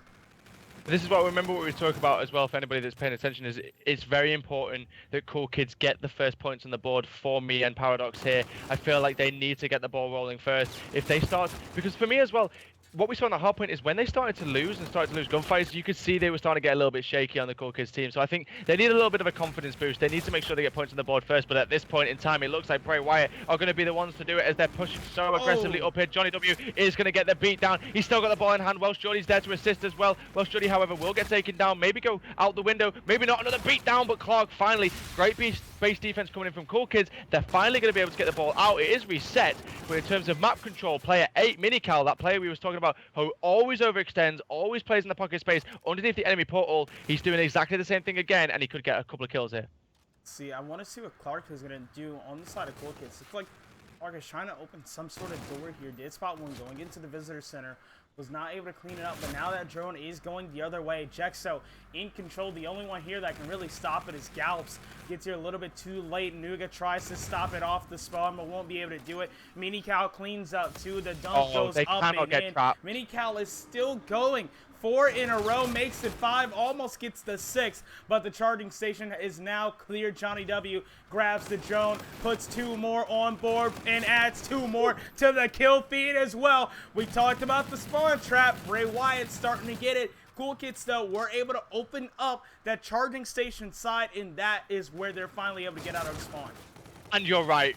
This is what we was worrying about for Cool Kids if they get themselves trapped in that spawn trap, and it's exactly what happened. Already 2 dunks have gone through. There is still 2 minutes and 40 remaining in this one, so you could think that Bray Wyatt have still got a lot of time to put even more points on the board. And with players just dropping left, right, and center for Cool Kids, it's not looking good at all. Johnny going to turn around. Great awareness to find that player behind him. His teammate will run right past him. We'll get a ground slam as well as the dunk. Beautiful shots coming in from Johnny. He finds another one. This is not looking good for Cool Kids. They are pinned in their base. They haven't touched the drone entirely for this whole half, and it's just looking like padding stats and more points to come for Bray Wyatt. They're finally starting to push up. Park over here. Oh my God, Johnny has picked up 7 in a row before going down. Meanwhile, Jexo is moving over towards the spawn, and Cool Kids finally starting to really get a grasp of what's happening. Nuga had control of the drone before being taken out, but Gauts is playing this power position over in Tickets, looking over towards the cat statue. They have both of those power positions, but they need to be able to get something inside of lobby, right? Like, if you can't take control of lobby on this map, you're doing absolutely nothing. I mean, when streaks are coming in as well so early on, I mean, Jekyll's going to take out his teammate there, just making things a little bit harder for himself. It could end up, though, however, being points for Cool Kids, because it's going to be Nuga running through with the ball, 3 and 10 so far, but can he convert points? Clark runs through, and really, for me, Clark has been the only player, really, I've seen do anything for Cool Kids. We saw him at the very, very start of the round have a great base defense, picks up a couple of kills to clear the base, and then he's able to be a lead blocker and help his teammate get some points on the board. So, finally, we've seen a little bit of life coming through from Cool Kids, but just as we see the life come through, they are now already beginning to push the ball down the other side again. It looks like there's a little bit of hot potato going down between these, kind of passing the ball between them. Galbs will realize it, locks onto his enemies, finds a 2-piece, looking for the final one. It's going to be Minical. He will pick him up. So good base defense.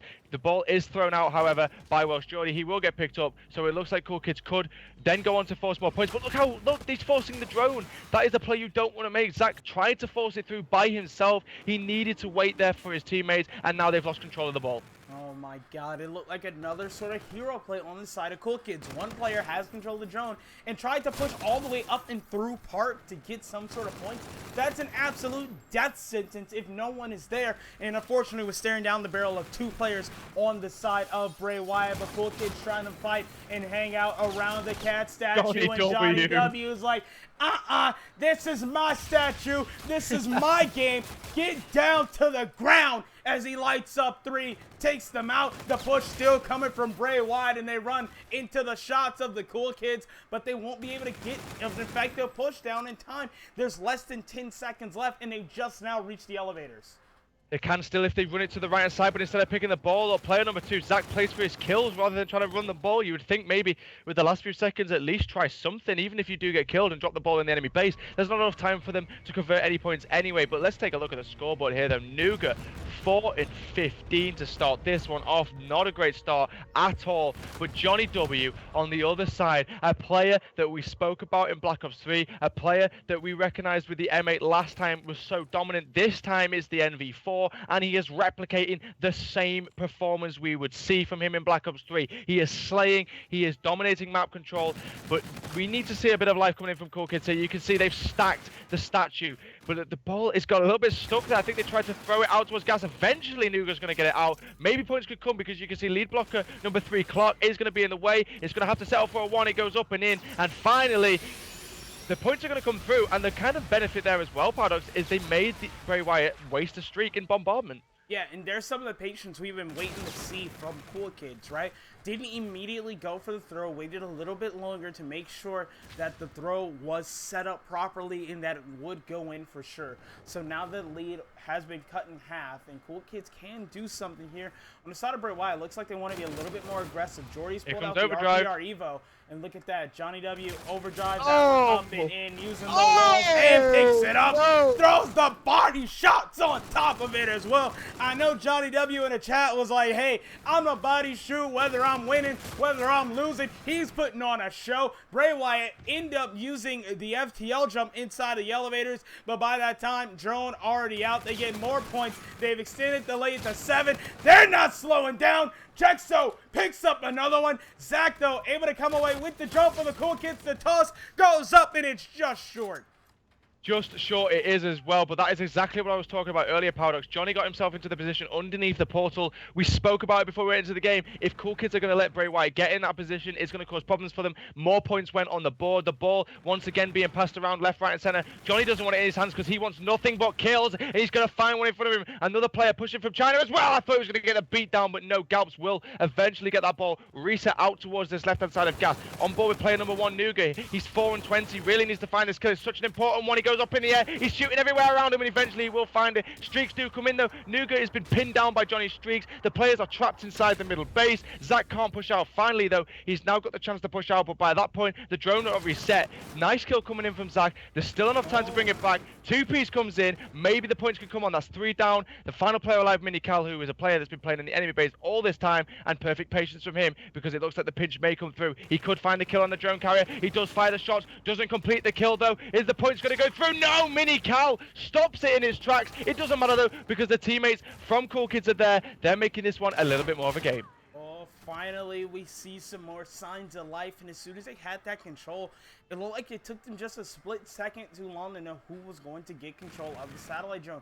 Johnny W knows 2 coming up behind, picks up 1, tries to pick up the second. Won't be able to do it. That's 3 down in favor of the Cool Kids. They're going to start this push over towards Ticket Booth, but Nuga's the only one here that can do anything. Can't get around the tarp in time. That drone's going to be stopped. We're seeing signs of life, but I just have a feeling that we're yet to see Bray Wyatt just do what we think they're going to do and just completely dominate. Johnny W, though, has been doing most of that for the entirety of the game. 25-8 from him. Don't take anything away from Mini Cal as well. We're being 26-15. I mean, Jekko, he's 19-19, but he's got 4 points from the 10 that they've received already. Johnny W with the other 6, though, but we're on board with Clark because he's pushing up through Orange Tarp. He could make a really good play here. You can see that spawning back alley. The passes come through. He jumps up, but he runs out of boost, but luckily for him, he's able to find that last little bit of gas in his jetpack. They are now 3 points down. You would think earlier on when this was 10-2, they were going to close this series out 2-0, advance to the finals, but Cool Kids are not having it yet. They are going to make sure to push up. Player number 8, Minical, was in a great position. It looks like Jekko's managed to find his way through, though. He goes up with a 1-point toss, and it's a little bit too short. Goes over towards the right. Well, Jordy, however, though, still in a position to cause damage. He's pushing up. Johnny W finds another one. Galps, however, will trade it out. The ball is reset back in the middle of the map, and you can see the players on Cool Kids are spawning out towards the left-hand side, but it looks like ball control for now will be in the favor of Bray Wyatt. Johnny has pulled out the Scarab. Like going to take this towards 7 of the players on Cool Kids who are trying to get control of that spawn. Looks like Nuga will be the first one to grab it, throws it out towards the cat statue where they have 2 players waiting while Nuga's just making sure that flank is clear.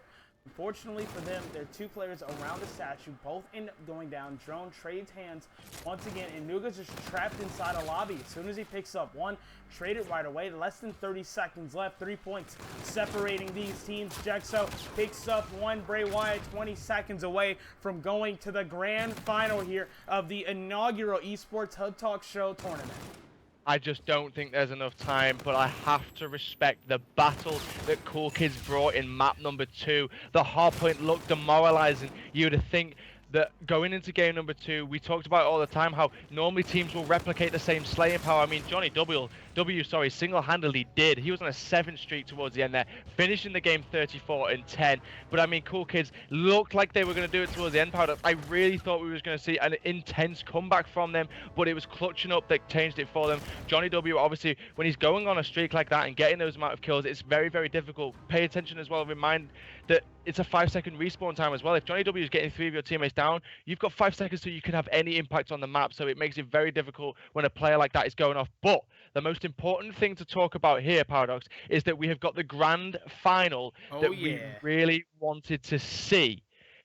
We have got Johnny W, Mini Cal, Jexo and Welsh Geordie on Team Bray Wyatt going up against OBN. Both these two teams with dominating performances in the hard points. That's one that I'm really interested to see. Everybody that is now joining the chat to see this grand final, we're going to let you know about a little secret.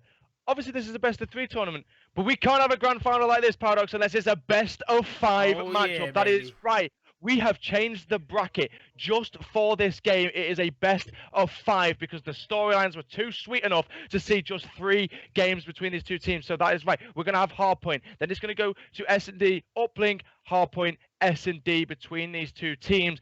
I am pumped for this one. We're going to have a little bit of a break. So we're going to cut to a quick advertisement break while we set up the grand finals. Make sure you tweet everybody. We want over 100 plus viewers in this one. Guys, we'll be back with the grand finals of the Esports Hub Talk Show Tournament Tuesday.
7, 6, 5, 4, 3, 2, 1. Ladies and gentlemen, welcome to the final of the Esports Hub Talk Show Tournament Tuesday. I almost choked my words because I'm so excited. But this is the grand final. This is the game that we were waiting to see. We wanted to see Bray Wyatt go up against OBN Youth because we talked about the matchup. And I'm going to give it to you first straight away here, Paradox. Let's take a look at our key player matchup going into this series. It's going to be Mini Cal versus Warrior Fusions. Oh, man. Both of these players have been absolute monsters throughout the entire tournament. You always spoke of Mini Cal being able to get behind enemy lines and do a lot of damage. And that's something that we see kind of on the other side. But Warrior Fusions has been an absolute stone wall when it comes to defense. So as we look forward in this best of 5 for the grand final, that game 3, really seeing that sort of key player matchup is going to be insane. But it all starts with game 1, and we're going to retaliation for some hardpoint. Retaliation Hardpoint, a game mode that we've seen, a game mode and a map, I should say, that we've seen both these two teams play, and they both dominated on it as well. I'm going to throw us to another key player matchup. It's going to be Henry and Johnny W. Johnny W, a player who's been obliterating with the MV4, a player that hasn't been missing. But you take a look at Henry as well, who has his moments throughout this whole entire series, throughout this whole entire tournament, where he's had the ability to just get into those pockets of spaces and cause a lot of problems. This is the match that we've been all waiting for here at the Esports Hub Talk Show. Now, tell me, it's the one thing I want to say to you, Paradox, and we can talk about a little bit here as well, is this is for 100 credits. This is for a 100 credit on the Esports Hub website. If you haven't checked it out already, it is gorgeous. Go and check out the esporthub.com. Follow us on here as well, because we will be recapping all the games from this tournament on the talk show on Thursday, every single Thursday at 8 p.m. GMT. And also, you can vote for who you think is what tournament you want, on the next Tuesday. Guys, it is time. It's Retaliation Hardpoint. We've got Bray Wyatt versus OBN Youth. I want to take a look at Warrior Fusions on the side of OBN Youth as we start things off. Going to be the one all the way in the back. Spots one to the right. Teammates push forward. OBN Youth will be able to get some of the early time. They've now isolated Johnny W, but he doesn't even care. Has already picked up 2. Has one more and just going to do the smart thing. Backs up and should be able to get behind enemy lines here for OBNU. Keeps the streak going. Makes it 3. Almost makes it 4. But look at that. Trins comes, turns around, picks it up. Bray Wyatt will be able to keep control of the bridge. And they're moving in towards tying it up. Mini Cal doing what he does best, getting himself in those pockets of positions inside the hill, but Jambo's going to turn around and find 2 of his own as well. Johnny W, though, will be there to trade. I'm on board with Jex, though, see what he can do. He finds 1, and that will give him the scrap time that he needs to put his team further in the lead, but the rotation is the biggest thing that we want to see. And remember, Warrior Fusions was a player that did it so well. He was always in bedroom trying to cause problems, but this time, he's been picked off, and he's not going to be in the position to cause the kind of problems we've seen him doing in the last time we saw this map, so it is going to go easily in the favor of Bray Wyatt. However, Fusions coming down from the staircase, tries to make it a 2-piece, not going to happen. Bray Wyatt do take control. However, the last player like Trends really can do as much as he can to stop this, but no, Johnny W, we spoke about it, the MV4 player, he's beaming across and does take down that player. Now Johnny W uses the scare to push out the stairs. Fusions can't connect with such a small target and pays the ultimate price with his life. This means more time going over to Bray Wyatt. Mini Cal tries to push up, but Trins is able to stop him inside of the bedroom. Trins is hungry for more, knows there's one over by the scaffolding, but with less than 20 seconds left, you'd think they really need to prioritize rotating over towards the back of the map for this cathedral. Trins actually jumps over a player. There's Mini Cal once again in those pockets of space you talked about, able to make every single second count.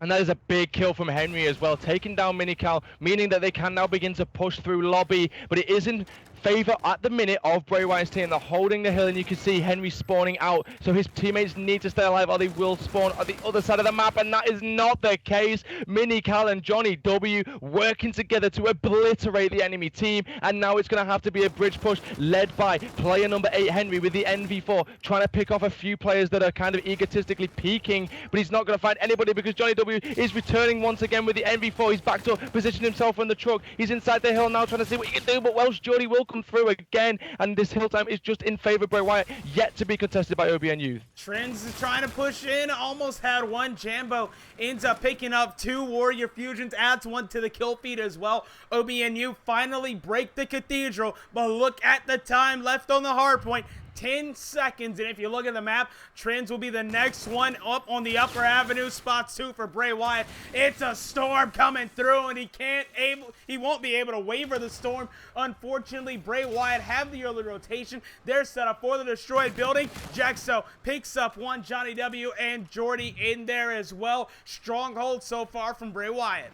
And that's such a big kill. Jexo gets around the back. He finds the important kill on Fusions. You can see the players begin to spawn out over towards Bike Shop. However, Jexo gets caught a little bit in no man's land there, and Trends is able to slide through. Now we're seeing the spawns flipped once again. This time, though, OBN Youth are going to have the control. You can see Trends trying to play his life in both of these 2 corners. Knows that the push is going to come flooding through the front. 3 players literally waiting for the push, and here they come one by one. Trends finds one. Not going to be able to find the second one, though. This kill's going down everywhere inside the hill, but it looks like Johnny W on Team Bray Wyatt will be the player that comes out on top and should get 15 seconds of this scrap time. However, they begin to push on him, and Johnny W is looking for even more kills. One more player pushing from the side. Is he going to be able to kill him? Not going to happen. Scrap time will go in favor of OBN Youth, but Bray Wyatt have already broken the 100-point mark. And look at this. Jordy plays it so patiently. Knows there was a player in there picking up scrap time for OBN Youth and able to neutralize a little bit of the damage. Now, as we move over towards the hotel hall, is going to be really important. Watching the side door. Aria to pick up one. Teammate tried to go inside and did go down. Now, look at that. Push finally coming out from OBN Youth. Able to push outside of the hard point itself and get that space that they ever so needed. Now, with all of these kills going in their favor, they're going to get even more aggressive. Look at Warrior Fusions is moving in behind a couple of players. Spots one up in the air. Cleans that one up. There should be another engagement here in just a second. Spots it up. The advanced movement won't help him out there. Jexo and Johnny W cleaning that one up. Jambo, the last one left inside of the hill, goes down. Trent tries to be a wall of defense, but can't do it in time.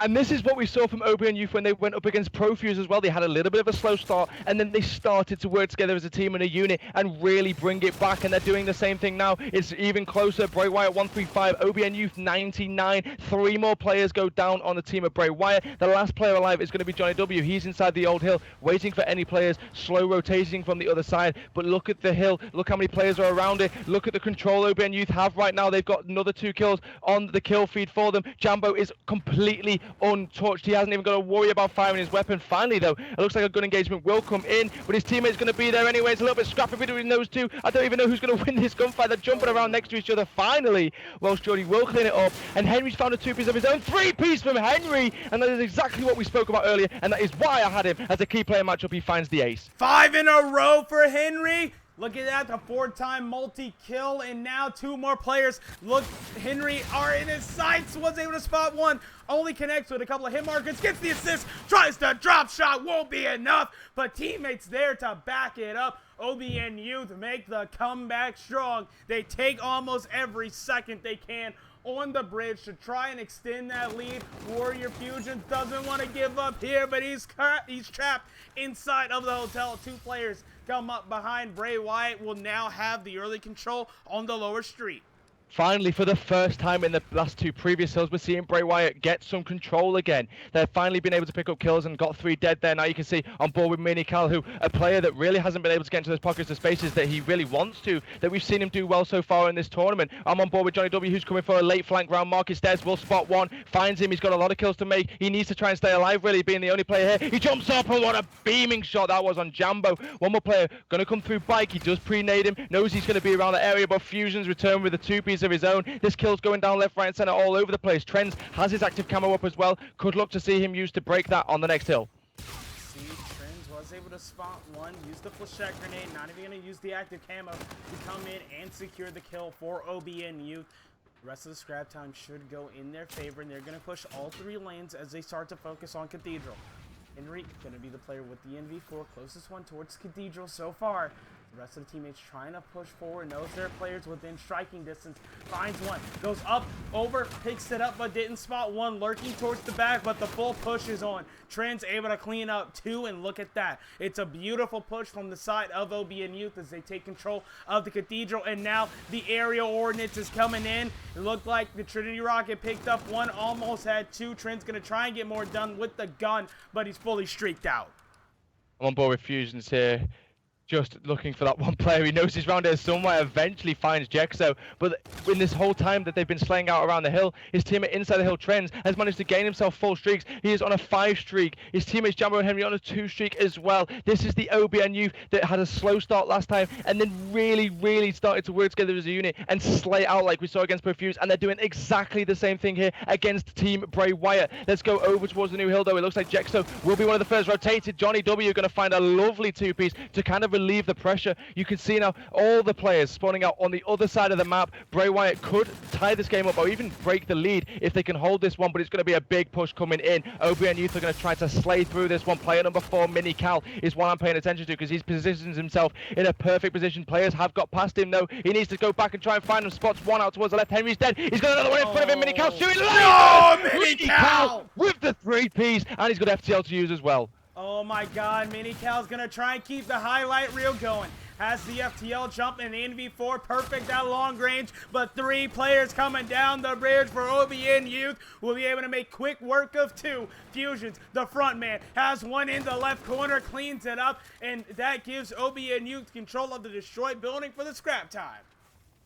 So, you are right there, scrap time it is, but take a look at this score, Paradox. This is the closest hardpoint game we have had all tournament so far. OBN Youth are the team that is in the lead, but Bray Wyatt are going to make sure that they stop that. They have 2 specialists available as well. FTL, sorry, on Mini Cal, and also Centurion on Johnny W. If he gets Centurion down in this middle hill, it could cause so many problems. Johnny W with an intro kill rips Fusions off the head glitch, and now they can begin to push through. Johnny W is still going, but Henry will find him, takes him down as well, and now Henry's going to try and break his way into the hill, but that's not going to happen either because Welsh Geordie is there to stop him. Welsh Geordie finds another one. Trends trades. Jexo trades again, and so far Bray Wyatt are just trying to slay through this. They've finally got some control of the hill, but take a look at Jexo. He's popped the kinetic armor. He's going to use this to push out. He's not found any kills yet, though. He's made a player weak. Tries to go for the light down, and it's kind of a wasted specialist. Oh, look at that. Now Jambo capitalizes on it.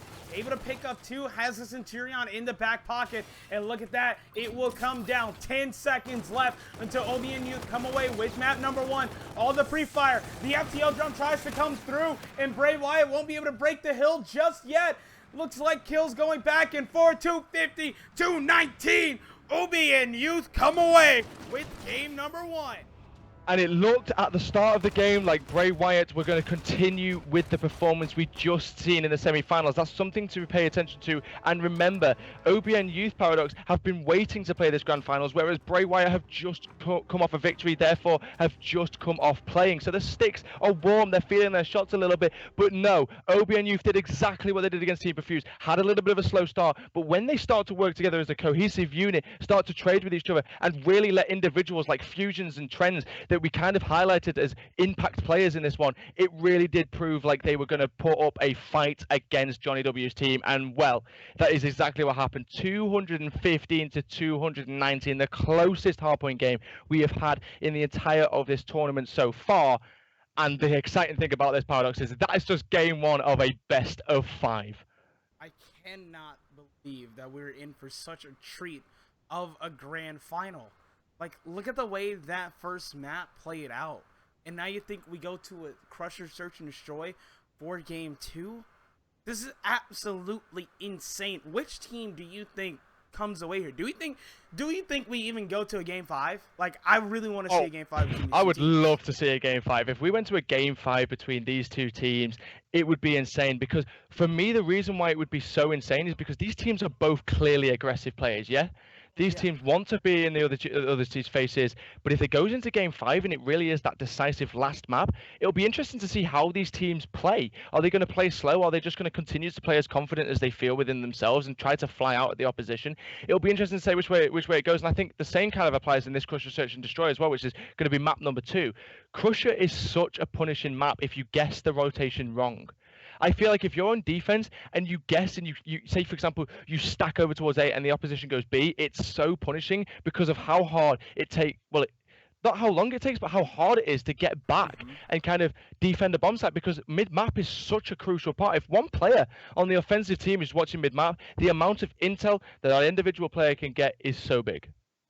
Man, Crusher, we always talk about well-coordinated offenses as well, right? Because moving over to the B site specifically, if you're able to isolate some of those players, we see teams just fly through the site and pick up one after another and be able to pick up some of those. And now that we're starting to pay attention a little bit more to the rig draft, we get to see what both of these teams are bringing to the table in this game. And we always have to bring up the 2 impact rigs and payloads in this game. You think of Merc with the reactive armor and Phantom with the active camo. We saw a play with the reactive armor towards the end of the last game. That one play could have changed the entire tide. Oh, yeah, and do you know what the weird thing is as well? Like, as much as I totally agree with you, Paradox, that they are the biggest impact specialists that we could probably have here in Search and Destroy, I've just realized that Mini-Cal and Fusions are the FTL players. Yeah. I expect to see some serious FTL players in this one. The reason I say that, and I'll back it up with this, because Fusions and Mini-Cal play so aggressive. They love to slay. They love to be in the face of the enemy team. Now, FTL doesn't take long to get, so it's only a few kills until you do get FTL. And I think with how aggressive they're going to play, I expect to see them FTL up in the air, or maybe FTL into the enemy base, or even through mid-map. I just expect to see those type of players come from such aggressive style of play, like players. But in this one, I think this is the first time as well I'm pretty stumped in knowing which way this one will go. Because we've got to remember as well, this tournament's been best of threes, and both these two teams have 2-0'd practically the entire of the tournament. So we haven't seen Search and Destroy from either of these two teams. Yeah, we don't know what to expect from either team in this game mode. And this is a game mode where, remember, you have one life, you have to make it count. And even then, with Crusher, we see some players bring out snipers towards the middle of the map or around the B site. There's so many different ways you can play this map. You can go and play for the sort of the CQC engagement, the close quarters combat. You can go play the long range. It really just depends on the team style. And since we haven't really got to see that much from both of these teams when it comes to Search and Destroy, I really don't know. I feel like this is a toss-up.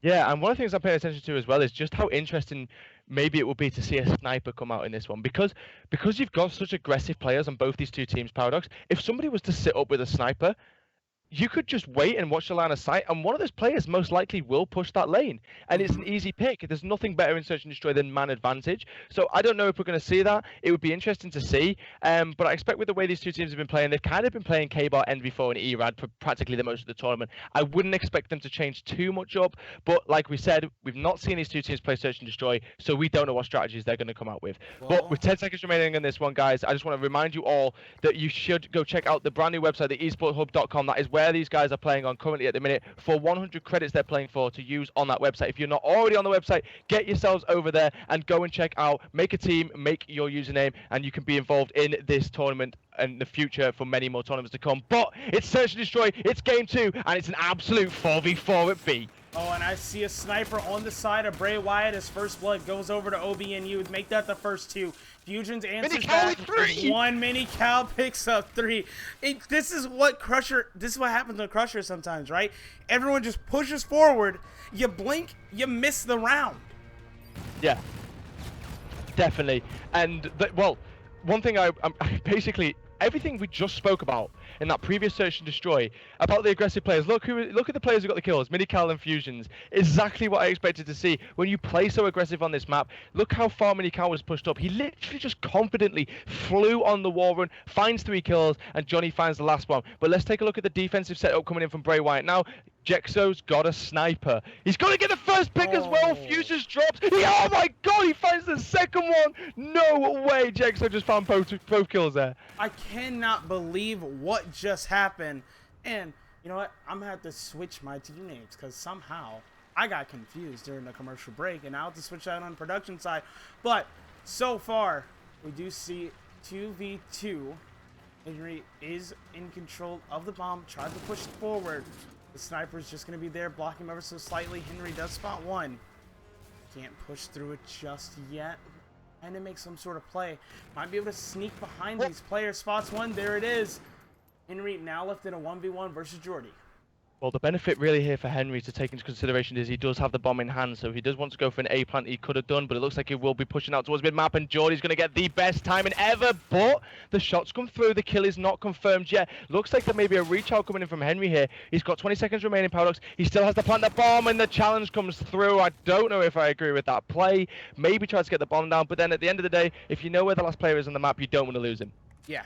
And looking at what we see in this kill cam, and that's one that comes down to a 1v1 as well, right? So having that faith in your teammate can be huge. And even then, some of the plays that we're seeing players push up the middle of the map, sort of wait for their teammates to really get into the correct position. And this is something that takes patience. Yeah, definitely. Well, it's a bit of an offensive push coming through. It looks like they're going to replicate what they did in round 1.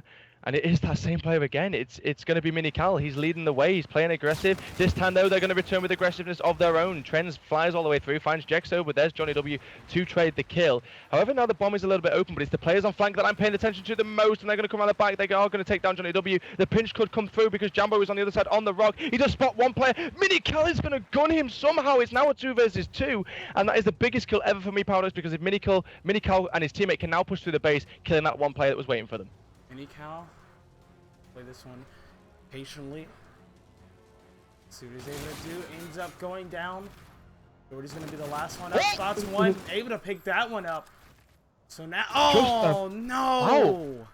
Just about as well. I thought for a second you could see that when Fusions jumped up into the air, not Fusion, sorry, when Welsh Geordie jumped up into the air, it kind of looked like his shots were a little bit shaky. I thought maybe he was going to lose the gunfight, but however, he was made weak enough that Fusions was able to pick up the easy kill. So finally, it's the first round on the board for OBN Youth. But I mean, still for me, Minical's just being that impact player, and I expect to see the same things coming in from Fusions very, very soon, because we've been talking about it all series. It looks like it's going to be a big, big A stack on defense, though. They're going to completely fly through here. OBN Youth pushing all the way through, on offense, not defense, and they will find the first kill. There's Fusions playing aggressive, like I said. See, Henry, though, will back up over towards the site as it starts to go and plant the bomb.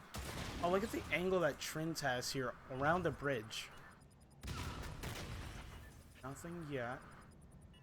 Yeah, Fusions here we go. Fusions Here comes is the the player I'm push. paying attention to. Like, look where Fusions is backed all the way up to. No player is going to expect him to be this far back. So his teammates are kind of just playing around near the bomb site. You can see... Minical sees him. Goes up. Minical able to come up and win that one. I did not expect him to go that far back and realize what Minical has done, and now he will begin to push towards the bomb. Trends is going to come through. Minical gets shut down by Henry as well. It's all down to Jexo. He's got to defuse the bomb as well. Not a great deal of time left with, especially not in a 1 versus 2. He knows one player's over towards you. He does find the kill. At this point, you really just play for the kill, and that's what I think he's going to try and do. Knows there's not enough time to defuse. Not going to get the kill either, I don't think. That player will be challenged, though. But Jexo knows it's probably best just to play his life at this point. But we've now got a tied game in Search and Destroy as well. We had a really close game in the hard point. I mean, everything for me, Paradox, is set up to be an intense series. Yeah, this is... Look at how evenly matched these two teams are, because we had the most close respawn that we've seen all day with that hard point, and now we get to see both of these teams go at it in Search and Destroy. And I want to take a look for the side of Bray Wyatt, what Jordy and Jexo were doing, especially Jexo. There we go. First blood comes through with the sniper, but look at what OBN Youth did. Sent 3 all the way on the wall run. Wow. The 4th is there, and just like that, they're going to take the lead 3-2.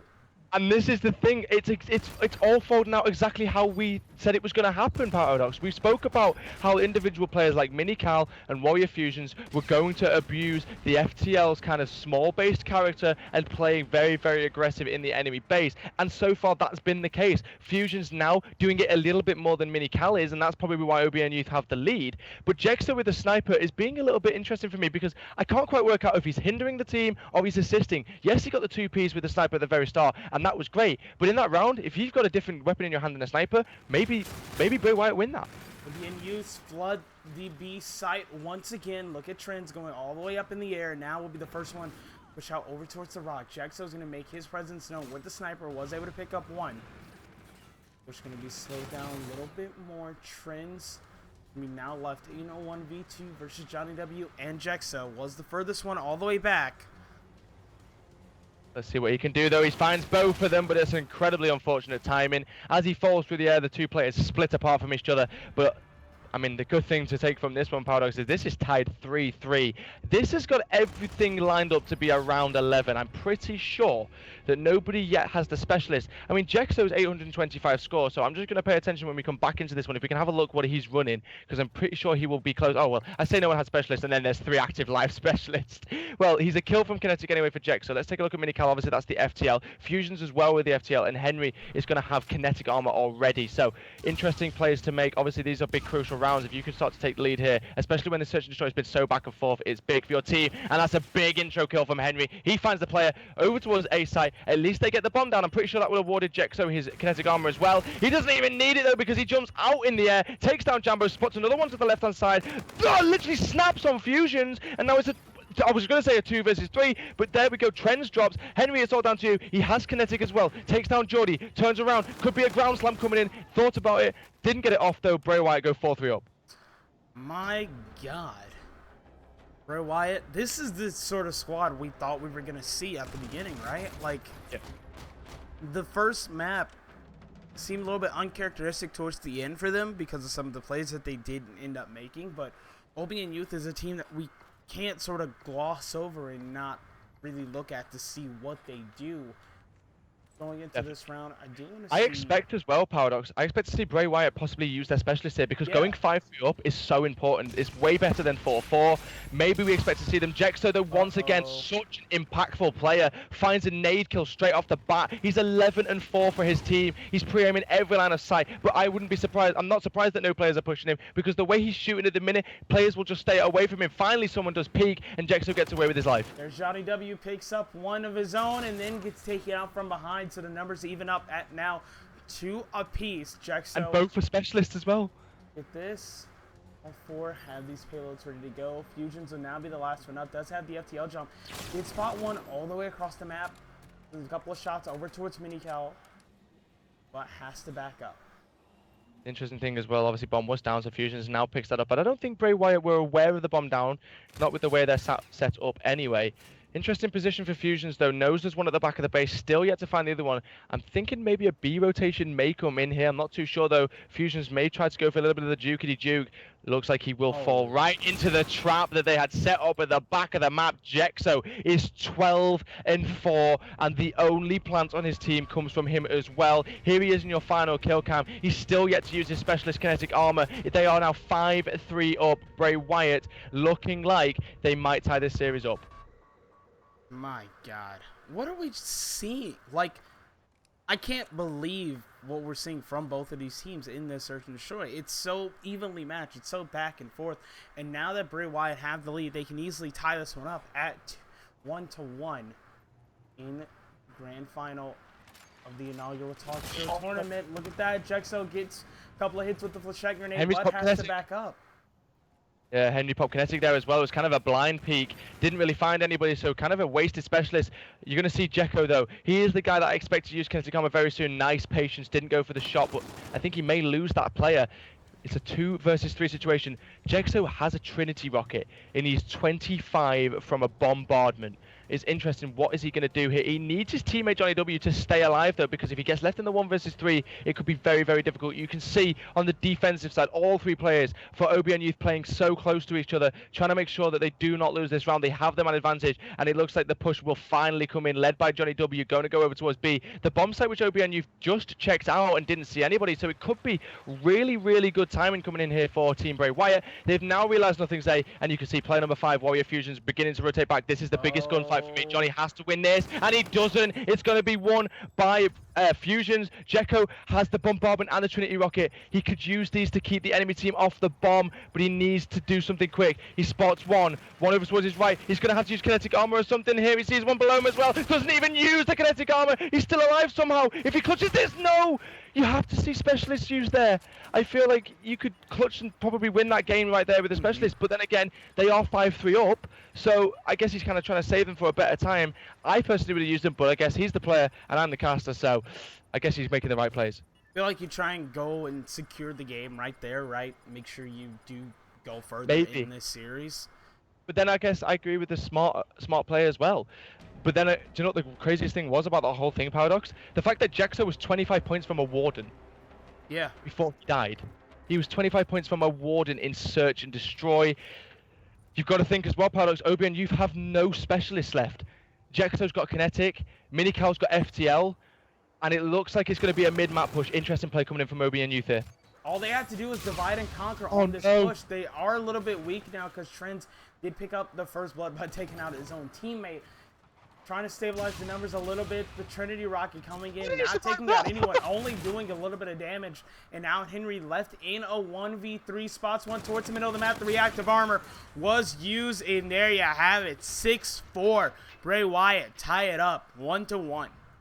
And this is what we want from this series, but, you know, Jexo was not a player that we highlighted. And he just had a monster Search and Destroy game, but this is kind of what we spoke about, though, when we were looking at this game, Paradox. We haven't seen these guys play Search and Destroy, so we didn't know that Jexo was this much of a god at Search and Destroy. Yeah. And we probably would have had him as a highlight player if we'd had seen him play S&D like this previously. But I think he kind of proved us wrong there towards the end. That's why he saved his kinetic armor. You know, he called his streaks in. He knew that, okay, they were 5-3 up and they could have closed it out right there, right then. But why risk losing the specialist like kinetic armor and wasting the streaks like Trinity Rocket and Bombardment? There's no need to. You know, I respect the play and how it worked down, but really, really well done. But you are right. This is the first time as well in the whole tournament we've had a series tied as well, Paradox. Oh, man. This is so interesting to see.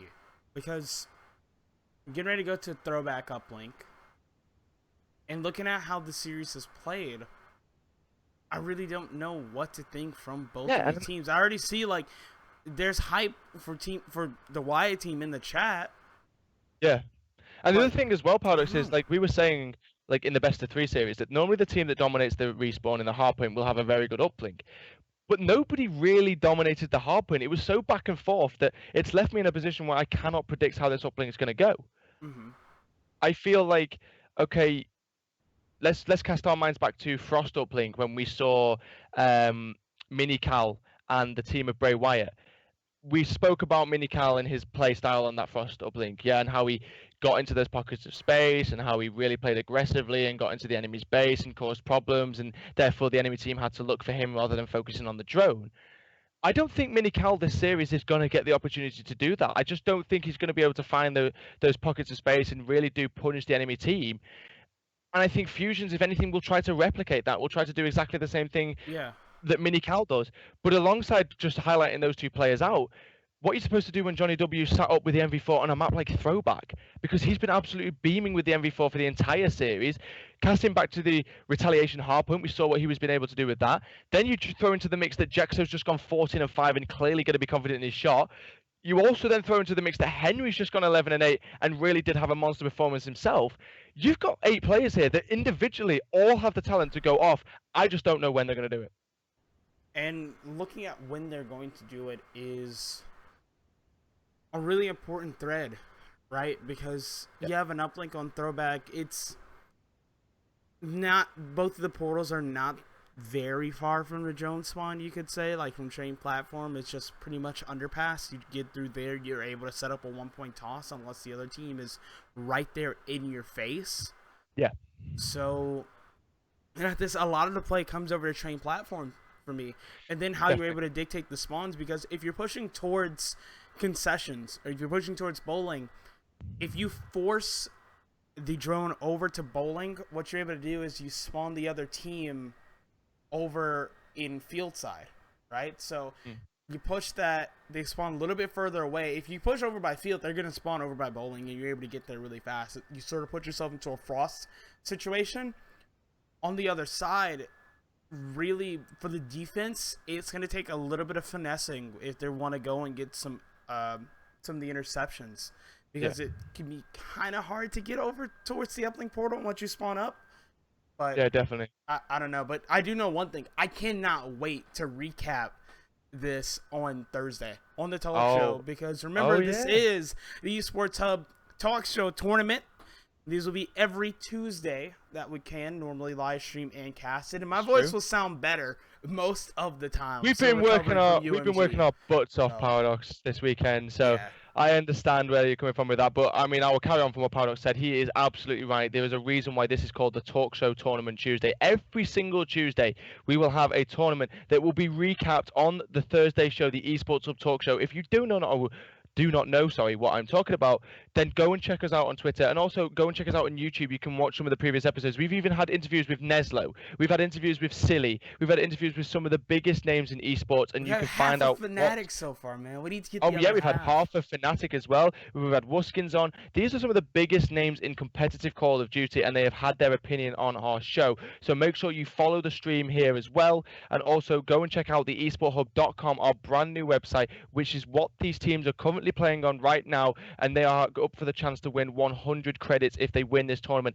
and you can too as well. Don't worry, if you haven't got a team, we have a free agent page. Get your name registered on there, and you can find a team within seconds. There are so many people searching out there for teams. Guys, make sure you go and check out all of that. But back into the action, and me and Paradox are here casting Game 3 throwback uplink of the grand finals of the Esports Hub Talk Show tournament, and I am pumped for this one because I just do not know which way this one's going to go. I don't either. So let's get into the game and figure it out. We're sitting 20 seconds out, and you know, it's really, I feel like part of it comes down to the initial push from both of these teams, and I'm really interested to see how both teams play it. Since Bray Wyatt had the momentum going into this one, what Johnny W has K-Bar, I believe it's a 4 K-Bar setup on their side, and OBN Youth is doing the exact same, actually 3 K-Bar, 1 NV4. Henry's going to be the one playing in the back, has already spotted 2 across the map, gets a couple of shots in. Jexo going to make his name known first, picks up 1. Look at the aggression from Bray Wyatt. They have control of the train platform. Johnny W, first hands on the satellite drone. And aggression is something I feel like we're going to be going back to a lot in this game. I expect to see aggression from both two sides. You can see Johnny W has got himself in a nice position up top with the NV4. Backs off away from the position, knows he's being chased, turns around and also kills Henry in the process as well. He's just trying to stay alive towards the middle of the map, pick up as many kills as he can. Johnny! The little quick switch to the K-Bar. He's able to take down Trends as well. Knows there's no one to his right. Finally, Jambo's going to stop the rampage. And it looks like it's just kind of trading back and forth in mid-map. Nobody really pushing the ball up anywhere. Kind of all just trying to play for map control. Now Warrior Fusions is getting aggressive in here towards restaurants. We're coming up on 1. There we go. Is able to neutralize Johnny W. Meanwhile, Jambo's going to be the next one up in the middle of the map. Didn't spot Jordy, but does just enough to get the satellite drone up a little bit further. Speaking of Jordy, he ends up getting caught in underpass while Fusions is clearing the way. Picked up 2. Henry had another one, but look at that. They don't have control of the satellite drone. You can slay out as much as you can, but you're not going to get any points. How is Fusions alive? I don't know if he just managed to idea. catch that. But he literally just got shot at by 3 of the enemy team. And finally, though, it's going to allow Jambo to go through and put the first points on the board. Obi and Youth are going to start leading this one. At least the base has been cleared for now, though. Minical and Johnny W working together to do that one. Trends just needs to stay alive in this position, play for kills. But no, Welsh Jordy elevates on Trends and shuts him down. Fusions is going to come through the tunnel. One just to his right, won't be able to spot it. Tries to react fast enough. Gets a couple of shots, and there we go. The assist comes in. Looks like Fusions for a second was going to try and keep the aggression going down the field side, but has moved over towards the train platform. It's been really scrappy so far between both of these teams. Bray Wyatt has opened the door. Minical throws the drone forward before going into the ticket booth. So yeah, that's right. It's been thrown for yardage, but really nobody there to kind of be on the receiving end of that drone. And Minical's still trying to slay as much as he can. Johnny W is still picking up a few kills as well. But really, it's been a lot of, for the first time, I would have to say that we've seen Bray Wyatt kind of be a little bit forceful with the drone. Yeah, it seems like, especially in that last play, you think they just grab the drone and throw it forward. It's not the optimal play in that situation unless you're really going and stalling for time. But with about 2 minutes and some change left, that's not the play that you would typically make. Yeah, definitely. I mean, it feels like a lot more team comms coming through, and as I say, that 4 go down. Fusions once again being the impact player and the exact reason why he was the highlight player from OBN Youth going into this series. They're going to put more points on the board. He's on a 3 streak. He's 250 points, and he's literally just preeming all sorts of areas on the map. But luckily, though, Welsh Jordy will shut down the hype train for now, and Welsh Jordy's trying to stay alive for a little bit longer, but Trends comes through with a 2-piece of his own. It's 2 pieces back and forth, trades left, right, and center. Nobody really getting much yardage. And if anything, OBN Youth, every single time they get the ball in the enemy base, they convert points. Trends had control of the drone, 6 streak, 100 away from a Trinity Rocket, does have to go to reload. Mates move again close as well. We're nearing the halfway point of this uplink. Spots one coming through the underpass. How in the world did Trends turn and pick that one up? 7 in a row, but traded away right after. Fusion's now on board. Spots one in the corner. Jordy, you're not that sneaky. Able to sniff you out, take you out. Spots one around the lemon. Tries to use the advanced move and cleans that one up. How in the world ends up getting the assist on that second one, I believe. But Fusion's 4 in a row cleared the way for Trends and company. That drone goes, Oh, no. Oh, no. Tried to get it off and it just didn't happen, but fortunately though, Henry got himself into a position, rotating and overextending through Grandma's, was able to pick up the loose ball and throw it through for the one. But even though I was talking earlier about Trends on that 7 streak, he did manage to get himself the Trinity Rocket, so expect to see that come through. He's perfectly positioned himself up top, the drone gets thrown to him, Trends back and forth trying to have a fight with the player, top tickets, and eventually, well, Geordie will be on the top there, he will take him out. And I just want to see a little bit more coming in from Bray Wyatt here. It was a little bit forced towards the start. They really haven't had much mid-map control. That's where most of the gunfights have been going down between these two teams. But like I said earlier, when OBN Youth get the ball into the enemy's base, they seem to always convert points. See if they do it again. Henry has control. Gun right in his face. Won't be able to connect. Trends are trying to follow it up and save it. Oh, this time they proved me wrong. Well. Less than 10 seconds left in the first half. OBN Youth will have the lead 5-0. And they proved me wrong at the end there, Paradox. Everything I said going into that one, I felt confident with it. OBN Youth go for another point on the board, and it doesn't quite go through, So but I don't think it really matters. Is that the kick in the pants that you think Bray Wyatt needed? Just that one strong defensive play? I think, like, for me, like, in terms of, like, Bray Wyatt, like, from what we've seen from their uplink, we spoke about it before the series, we said, look, Mini Cal, that type of player, if he gets into those pockets of spaces, where we've seen, basically where we've seen Fusions play, you know, pushing up towards top restaurants, kind of playing around Grandmas, that's what Mini Cal needs to be doing. But I said it at the start, Mini Cal won't be able to do that if the slaying power is as strong as it is from OBN Youth. And I think it proves to you so much how when Mini Cal isn't allowed to go off, this team is affected. Let's see, Mini Cal's going to try and open things up here. Has snuck behind a couple enemies, able to pick up one. Spots Trends in the air, somehow picked that one up, but the damage already done. OBN Youth extend the lead to 6. Mini Cal still smells blood, able to pick up another with the E-Rack. Can't get out of dodge in time. That's going to slow the push from Bray Wyatt. You see, as soon as Mini Cal goes down, Mini Cal was the space creator in that situation. The drone stops. They end up losing another one. Johnny W goes for a forced play with the drone. Exactly, and I was just going to touch upon it, but you know, you said it perfectly. It seems so forced. They know they're 6-0 down, and they're trying to make their way back into this one, but I feel like it's better to wait, kill a bit more time, but if you can guarantee a 2 from it, it's so much more better for the team. Clearly, obviously, bringing the score closer is the positive thing to do here. But I'm on board with Mini Cal. I'm just trying to see what it is he's doing, but he seems to be lost in a lot of open space. Not a great deal of pushes being able to come through there. The players, once again, go down on Bray Wyatt. Fusion's just pushed up in an aggressive position once again. Jambo's going to clean up a few kills over towards that back right-hand side, but Fusion's is already in the base, and this is where Mini Cal needs to be for his team. Fusion's just looking for kills at this point, playing really super aggressive. Luckily, though, Johnny W for Bray Wyatt is going to be able to find him, and Jexo will find another one as well, but it's swiftly traded once again. Jambo spots one, playing the top position, has one just to his right, almost gets the turn. Next with a couple of shots. Jordy will have control. A solid jump for Bray Wyatt. OBN Youth hot on their heels. Jordy wanted to line up the toss, ended up getting the pass off to Mini Cal just in the nick of time, and they're finally on the scoreboard. They've cut it down to a 2-possession game, but look at the map. Fusions and company have to back up for OBN Youth. Actually pushing forward. FTL jump comes through, make it 2. Henry has control of the drone. This one just stopped right around bowling. The kill goes in, and now here we go. The push, Fusions leads the way. Henry ends up dropping the drone. Fusions picks up his 7th in a row. Tries to come back for the satellite drone. Hits it, tries to make it around the concession stand. Won't be able to do it. The interesting thing to realize there as well is Fusions, if he'd have got that dunk through, would have actually got himself the bombardment to accompany alongside his Trinity Rocket he's already picked up as well. So that could have been really, really big. So really big kill coming in from Bray Wyatt there, because there's still a lot of time to do something here. But when you're getting killed like that and allowing a player like Trent to just completely flank behind you, pick up 2 kills and stop the push, it's not going to be easy to do. Now they're kind of tunneled in this area over towards back bust.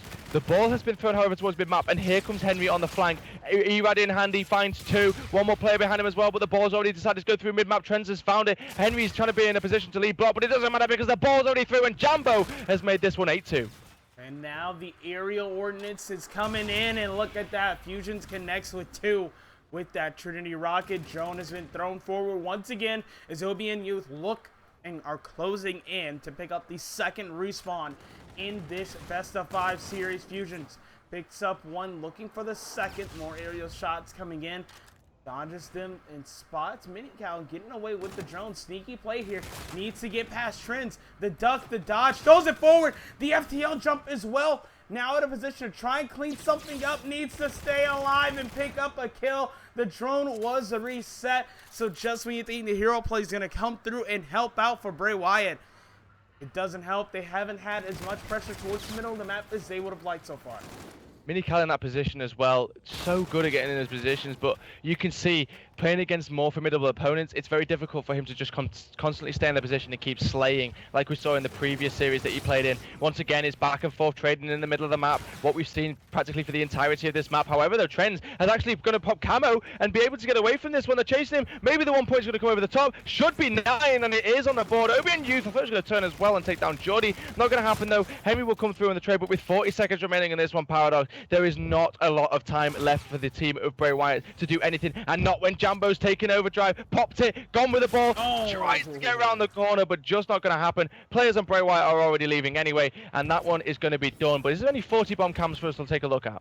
Looks like Fusion's maybe the closest. Yeah, Fusion's the closest, 33, almost made it 34, but we won't have enough time to get there. OBN Youth not slowing down. They do want to get some more points and try and hit double digits here right towards the end. Jambo does pick up one, backs up, won't have enough time as Henry's the last one here. Might be able to just sneak a 1 point toss in, but there's a player here. Drone goes right, bounces off the back. Wow. And there we go. 9-2, your final score in map 3.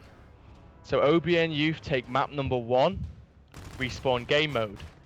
Bray Wyatt take map number 2, search and destroy.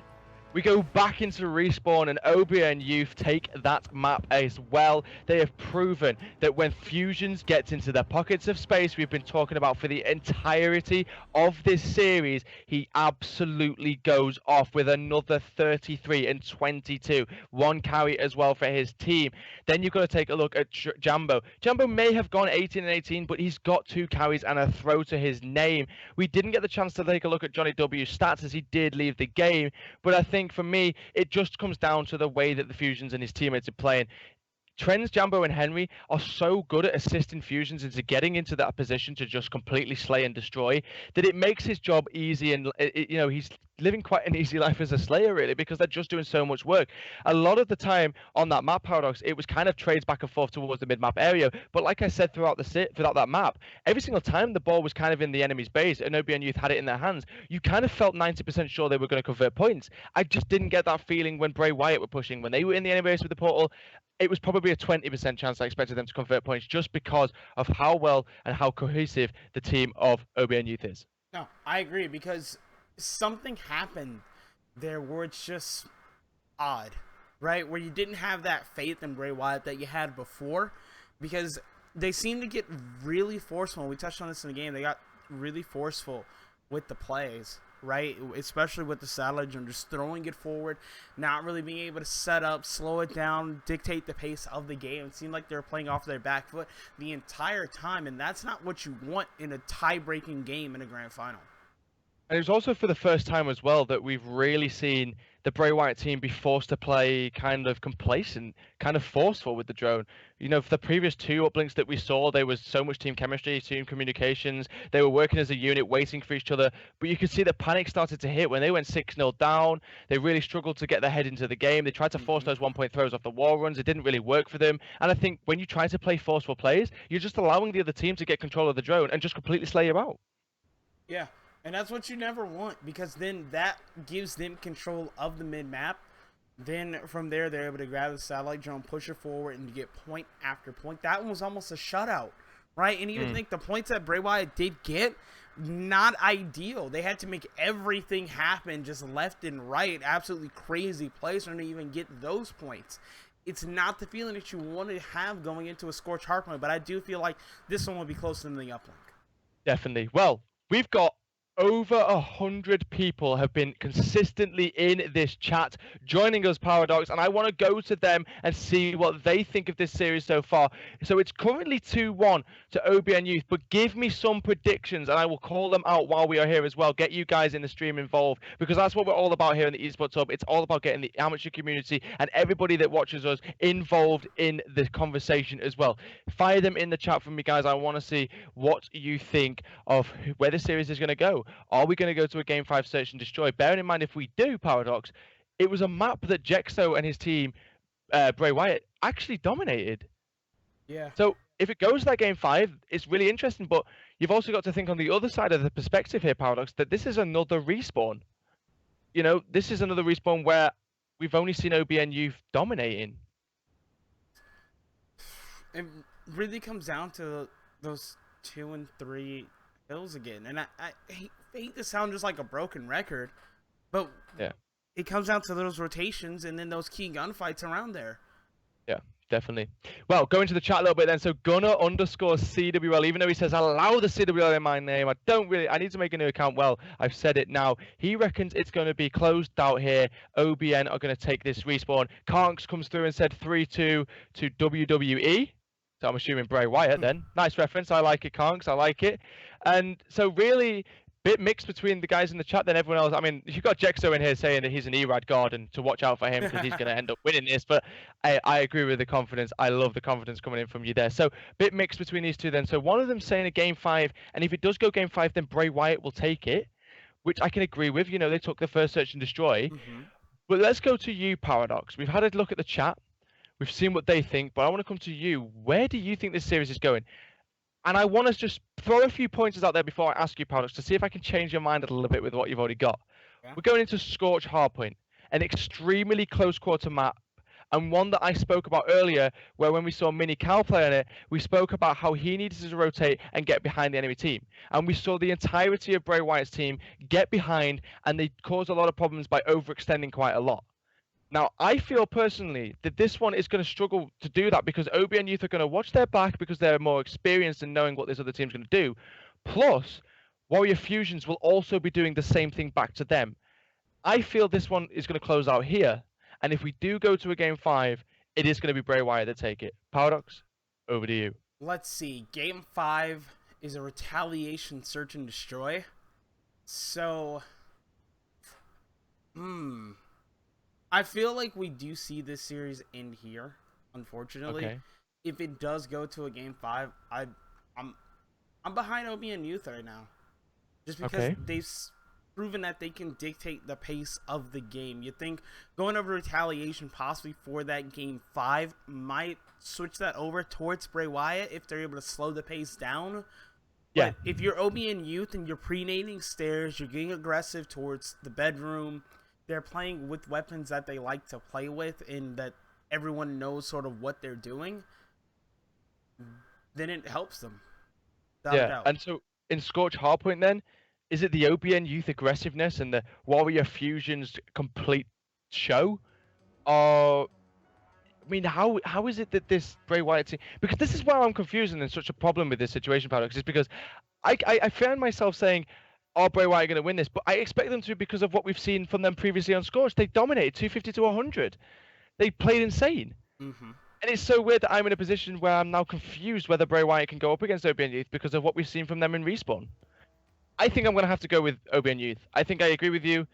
I think the series goes closed out here. You know, Jexo, he's like, come on, I'm ERAD on host. There's no way I'm losing this. I like the confidence. Well, I don't know. I just think the Respawn game from OBN Youth has just been too strong. It has, like, 100%. And the way that they've been playing together really has changed the tide of this game. We always talked about Minical being one to be able to sneak behind enemy lines. Minical hasn't been able to do that as much, right? Because the teamwork and the communication from OBN Youth, everyone knows what to watch at what time. So even when Minical is able to sneak into those spots, he's traded right away. At least you're picking up 2 and then you're traded. There's another person. They're like 4 stacking kills sometimes. So they're still getting that time. They're still getting that objective work done. But I also think as well that we're yet to see Minical really do what I think we've seen him do already this tournament. Yes, he's going up against more formidable opponents, you could say, but I still think this is the stage. This is it. This is your moment now. Minical, take this with both hands. You've got to go off this series to assist your team in taking this respawn. I think it needs to be a four-stack performance here, Paradox. One individual from Bray Wyatt doesn't have a great game here. OBN Youth takes this 3-1. Yeah. I know Jaxo is just like, hey, we're not even a full team, pickup team. Yeah. Like, fair enough. And that teamwork is something that shows on the other side with the youth squad, that they've obviously been playing together a lot, and they understand how each other plays. But anyway, game number 4 of the grand final now underway. I went up on board with Jambo, pushing over towards the hill, and unfortunately taken out right away. Trent is going to try and follow that one up. One thing for Bray Wyatt, they've always looked really good on this first hill, and they look like they were in a position to do a little bit of damage there, but Obi and Newt sneak through, and now they have the lead. Yeah, that's right. Henry's going to be inside the hill. 3 players going to be pushing from that deck over towards the left-hand side, though. Henry's just trying to stay alive as long as he can. Knows there is so many players flying at him. Looks like we've got the E-Rads coming out as well. Finally, kills will be made, and Bray Wyatt now will break into the hill. But who is it that is going to be... It's Jordy, the one rotating all K-Bar the way / over. E-Rad. Oh yeah, that's one thing to pay attention to as well. I mean, player number 2, Jordy, this is what we were talking about, getting into those pockets of spaces, overextending, trying to cause problems for the enemy team. Bray Wyatt's Minical is trying to stay alive as long as he can, and that's a big, big 2-piece, because now look how close his teammates spawn, Paradox. Now look at Jexo, trying to get really aggressive inside a material process. He can secure the turbine hill. Now that we moved over, really needs to buy some time for the rest of Bray Wyatt to push over. The team shot comes through, opens it up a little bit, but they can't keep it going. Minical brings out the Scarab to the party. Won't be able to pick up anything in the momentary break in the chaos. This is a Leaves big Bray Wyatt in defense. control. 2 versus possible 4 here, because obviously Bray Wyatt's teammates spawned out as the push came through. Minical finds one, Jordy finds the other one. The last player comes through to contest, and he's going to be only one more player left. And what a defensive play from Bray Wyatt. At one point then, Paradox, there was only 2 of them versus 4 players from OBN Youth, and yet they still hold on, and now the lead increases even more. This one looks like it could go game 5, and baby, I'll be so excited if it does. Minical spots one all the way across the bridge, picks it up, fills it up, make it 7 in a row. 8-1 start for Minical. Bray Wyatt look posed to force the game number 5. And let's see if they can hold control of hangar operation coming up next. Johnny W clears the back, picked up 1. Minical eyes on inside of the hill. The team shots coming all the way through. Jambo tried to sneak behind enemy lines, wasn't able to do a thing. And the interesting thing is as well, Minical is showing his versatility as a player. He's decided to put away the E-Rad and decided to stop playing incredibly aggressive and gone for kind of a more formal role. Pulls out the MV4 and is just playing for picks to assist his teammates. He's on a 9 streak, and I said, Minical, this is your stage. You have to take it with both hands, and he is doing exactly that. He is 10-2. He is fully streaked out as well. Johnny W backing up to come and assist. Oh my God, Paradox is 93-15. Bray Wyatt have taken off any sort of shackles they had going into this map. This is a team with a mission. They are on a roll. Minical going to be the first one here in the new hill. Spots one, tries to pick up a second inside, won't be able to do it. I do want to hop on board with some players from OBN Youth as soon as Jexo goes down to just see how this push is going. Fusions and Jambo go down, so maybe a little bit of the caster's curse comes through there as Bray Wyatt. There's the stonewall defense we were talking about before the series started. But this is another thing the world's paying attention to, because our key player matchup before this series started was Fusions and Minical, and Minical's basically just reversed what Fusions has been doing for this whole series, and now Fusions is on the end of the opposite stick. He's 3-10, Minical in the FTL, and he's going to find the 2 pieces, all down to Henry as the last player alive for OBN Youth, and they've got just 19 points. Not even 19 points, 18 points, Paradox. Oh my, we could see a point club here. Oh, Jaxo still alive inside with the E-Rad. Spots one, sprinting out of the observation deck. Cleans that one up as well as Johnny W gets really aggressive and has already moved over toward the bridge. Getting ready to go into the second rotation of hills here in game 4. Johnny W brings out the Scarab. Looks like there's going to be one that sneaks behind. There we go. The hill comes through.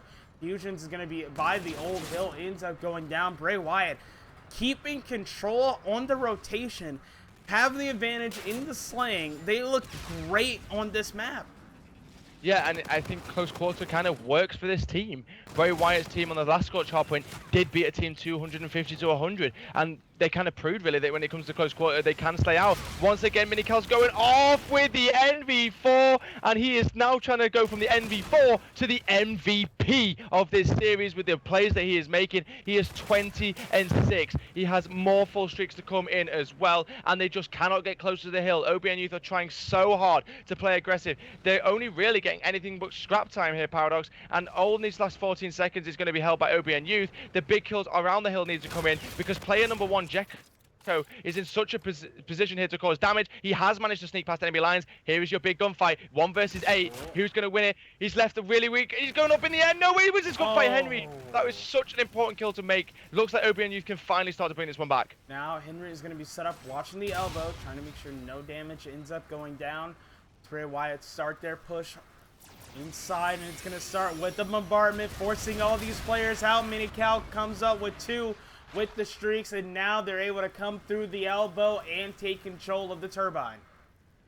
On board with Minical, just kind of playing towards the back here with the NV4, but you can see where the enemy team is coming from on your minimap. It's over towards this drill slide led by Trends. He's trying to push through, but Jexo there in the close quarter combat with the ERAD going to come out on top on that 99.9% of the time. The ERAD is such a dominant weapon, but Fusions has begun his rotation already. Looks like they will opt to give up that scrap time, which bear in mind there's a lot of scrap time to give up when the team is already at 190 points. They're going to break the 200 point mark before OBN Youth have reached 60 points, and now the push will come in. Fusions standing at the doorway, making sure nobody gets through into his hill here, and the last kill does come through, so the player, really the closest one now, is the player spawning out over towards Jill. Yeah, I'm on board with Jordy for Bray Wyatt as he moves down the middle of the map. Was only able to pick up 1. His OBN Youth have 3 stacked inside of Hanger Operation. Trends needs to get behind Johnny W here. Johnny W really slow. There we go. Trends picks it up. Now just needs to wait for the rest of his teammates. Jordy is inside. The active camo has been used. Not able to spot him just yet. Jordy enters, picks it up, and there we go. Bray Wyatt have control once again. Luckily for Jordy, that ended up working out for him because he popped the camo quite blindly, knew there was someone in the hill somewhere, but just did not know whereabouts in the hill he was. It's now, however, though, Jambo's going to return, trying to contest as much as he can because really, these 15 seconds of scrap time are so lethal, against OBN Youth because of how many points they're down by. Another 3 go down. Millical once again on your scoreboard, and Fusions really going 8 and 19 is probably a main reason why we've not seen OBN Youth dominate like they have done in the previous respawns. It's really been the Minical show alongside his teammates just dominating. More kills come through. We're coming down to possibly the final 30 seconds. Fusion's trying to change it up a little bit, see if he could be an impactful member of his team. He's stuck though on that head glitch as Jordy comes through with another big kill. Jexo pops his specialist. He pushes out with kinetic armor. He's only a few points from kinetic armor now as well. Actually, sorry, a few points away from the Trinity rocket as well. So if he can get that, it'll be even more damage against OBN Youth. A player slides through. He's able to pick the kill off. They are just throwing bodies at the hill. OBN Youth trying to contest if anything. They can't get anything going. Finally, Trinity rocket comes through. 50 points from the bombardment with only 20 seconds remaining on this hill. Streaks will come through, and you can see they're coming down now. Minical with his streaks as well. Another Trinity rocket came through from Jexo. Not enough time. Baby, we're going to game 5. Oh my God. 100-point club, 250 to 85, your final score in game number 3. And let's take a look at this once again. The Trinity rocket taking out players left and right in that one. That's absolutely ridiculous. Jack, it is time for the inaugural Talk Show Tuesday.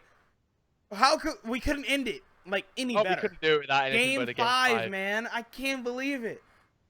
Game 5, grand finals is going to be search and destroy on retaliation as well. And I can just imagine it already. I'm picturing it in my head right now. These two teams are so aggressive that can you imagine the gunfights for plat control? I can. I don't want to, but I can. We have been grinding through this tournament. We did the quarters, we did the semis, and now the grand finals, and it's gone to the game 5. Now let's start to break down the leaderboard a little bit because something we have not seen this entire tournament. Fusions went 9 and 23 with 9 seconds of hill time. Paradox, is that not showing you that when Fusions has a bad game and Minical doesn't, those two are such impact players for their rosters? Fusion's not the performance you want to see. Only 9 seconds inside the hill. Combined with that with Trends, you have 18 seconds total. It's actually what you want to see from Fusions. That's probably the worst performance we've seen, at least statistically, from Fusions throughout the entire tournament. You need this player to step up going into Game 5 if you want to walk away with the win. Definitely. So we're going into Retaliation, Search and Destroy then for this final game between these two teams. And I'm going to get myself in Codcaster so we can get this one started because I'm pumped for it. It's going to be amazing. But Paradox, talk me through it. We saw S&D go in favor of OBN Youth, Bray Wyatt, the first time these two teams played. And I kind of said if this goes to Game 5, it's going to be Bray Wyatt to take it. But you kind of was pumping OBN Youth and said you reckon OBN Youth might do it. I mean, break it down for me. What's going to happen here?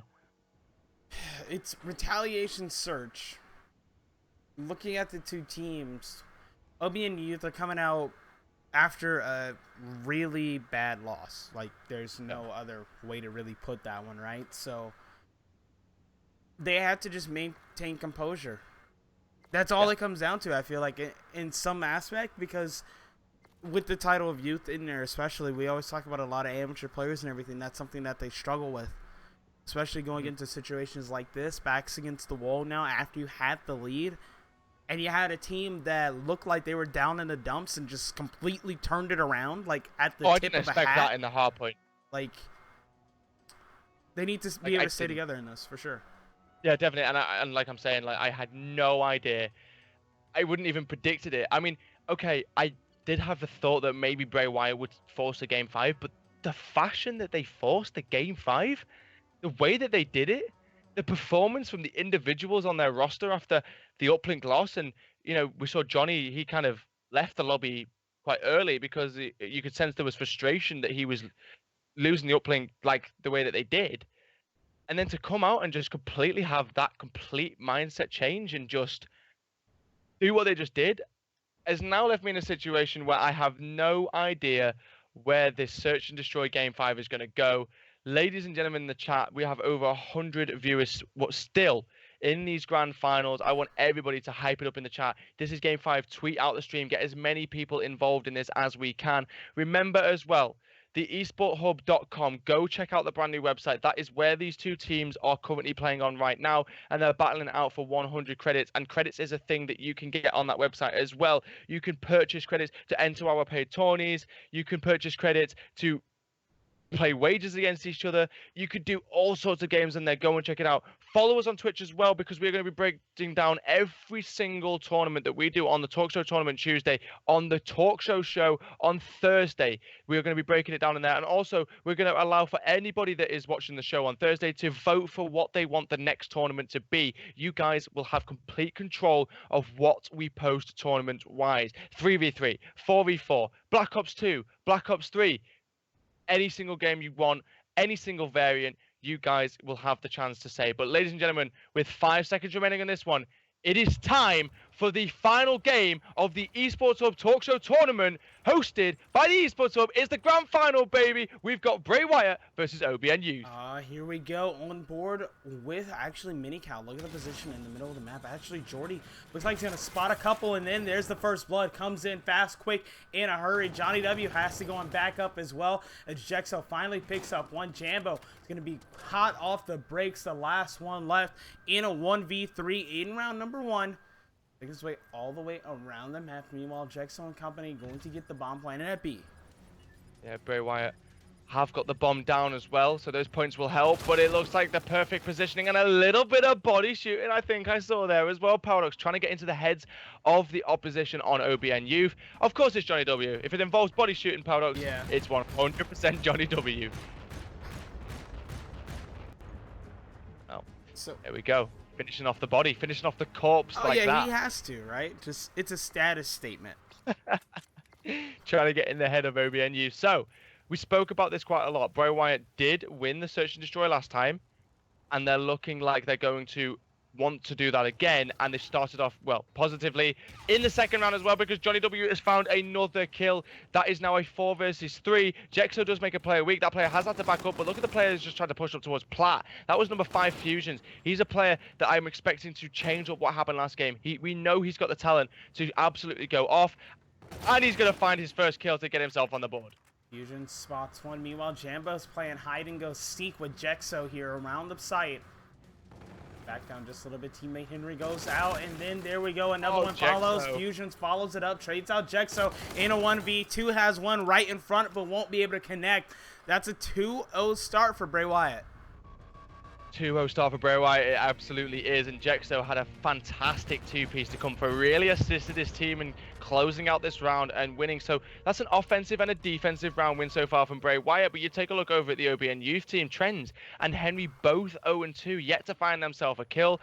Warrior Fusions towards the top of his team, not really a surprise for us to see. Minical is still kind of replicating his performance from last time. He's 2-0, he's yet to die. But so far, remember Johnny W has been able to find a first blood, but this time it's Minical has found a first blood straight off the bat, and Trends is going to trade it, however, on Jekko there. Minical will trade once again. He's 4-0, he's 50 from streaks from that Scarab, close to the FTL as well. But really, for me, what's happened so far, Paradox, is it's been Bray Wyatt that's got first blood on both occasions. Count the drone of the bomb. I might just going absolutely everywhere. He's gonna dunk it on B-bomb. Oh yeah. See, it's something that it's just an avant-garde strategy in search and destroy, right? You just go pick it up, and everyone's like, "Wait, what in the world's going on?" But anyway, Fusion's left in a 1v2, tries to go over to Plat, and that's gonna be 3 in a row on the side of Bray Wyatt. 3-0. 3-0, and I don't think we see a 6-0 here either. Like, well, no, well, I wouldn't expect to see a 6-0, but it's kind of looking like it's going that way already. yeah. And, well, we did talk about it, you know, Bray Wyatt did take that first S&D. I keep reminding everybody in the chat, yes, they did take that first search and destroy, so they're already confident in their search and destroy ability. But for me, OBN Youth need to stop getting first blooded, because that's 3 rounds in a row, and 3 rounds they've lost where they've had, oh, it's happened again. Johnny W's got into a position, he's found Jambo. This time, however, it has been traded quite quickly. Trends did take down Jexo, another player that's been quite impactful. But pay attention to Minical, because he is 4-0, and he is trying to play for those streaks. Minical does know there are players around the side, spots one. There we go, that earns him the Scarab. He is being chased down by Trends, though. Then spots one up on Plat, cleans that one up. Now left in a 1v2, spotted one more inside of the hotel, gonna just duck out and spots one in front. Somehow the drop shot connects. 1v1, Trends versus Minical. This is a very, very big round for OBN Youth as well, because they go 4-0 down straight off the bat. Think of the mind games it will play as well. Looks like Trends is going to go for the Market Stairs bomb plant. He can back up to Market and watch it from Market. I expect him to do that. Yes, he will. Has a Scarab to use as well, but I don't think Minical has seen him in time. So does not know where this player is. Now, it's quite interesting because Minical kind of wants to stay alive for the streaks, but he's in a very difficult situation in this 1v1. Trend's going to go for the bomb check, knows that nobody's on it, has the Scarab to use as well, but Minical's going to come from around the back. He's going to spot him. He does. Minical spots him now as well, so they both know where each other is, but remember, there's only 20 seconds remaining. Trend's playing close, hugging up and tight on the wall. Oh! He's going to kill! And that is such a big round for OBN Youth in 2 ways, because yes, they get themselves on the board, but they also stop Minical on his way towards those streaks. Oh my god, that is huge. One for the round, and as you said, getting Minical away from those streaks, absolutely huge going forward. If that goes to the other side, absolute snowball begins on the team of Bray Wyatt. But now they're going to be on offense once again. Meanwhile, the defense looks like they're going to set up inside a hotel as they've done before. Henry looked like he might be able to get behind some enemy lines here. Going all the way on a flank, comes up, spots one, and there we go. The new and improved Shockwave picks up the first blood, taking out Jordy. And this is the first time we've seen OBN Youth get the first blood, and they're able to pick up the second kill as well. So now, for the first time in this game, they're actually the team with the man advantage. Let's see what Henry can do, though, because he's around this Plat area, knows there's one up here, and he's going to find him. There we go. It's left Minical in a 1 versus 4 situation, has the MV4 in hand. We know he's quite a good player throughout this entire series, but he will get traded, and finally, we're seeing a bit of life out of OBN Youth. Oh, that is the round. I would say the last round is the one for confidence. This one is the start of something, right? If they can keep this going, You think they come out of nowhere with that crazy flank, and then one gets up in the air, the shockwave picks up the first blood. They don't lose any momentum from there and go out to close the round. This is a team that's now proven that they can bounce back, at least in one round. Now take a look at Trends. He's now 1 kill from Trinity Rocket. He has the active camo, and he's going to blind pop it. This may end up working. He may spot the player snaking. There's the streaks, and OBN Youth are not done yet. They were 3-0 down. It's now 3-2. And they have streaks as well. Minical does have the FTL to use if he wants, and the Scarab, but it is a 3 versus 3. Bomb is in the hands of Henry. He's kind of towards this plat control, but you can see that the team, Bray Wyatt, have backed up quite a bit here, willing to give up the bomb site control over at B and possibly work on a retake. Minical's going to get some information with the Scarab. Has already spotted one by the bar. Not going to move in on that one just yet. Jambo is trying to take out streak. Meanwhile, Trin spots one on the bridge. Picks that up. That's 7 in a row for Trends now. And even now, look at this.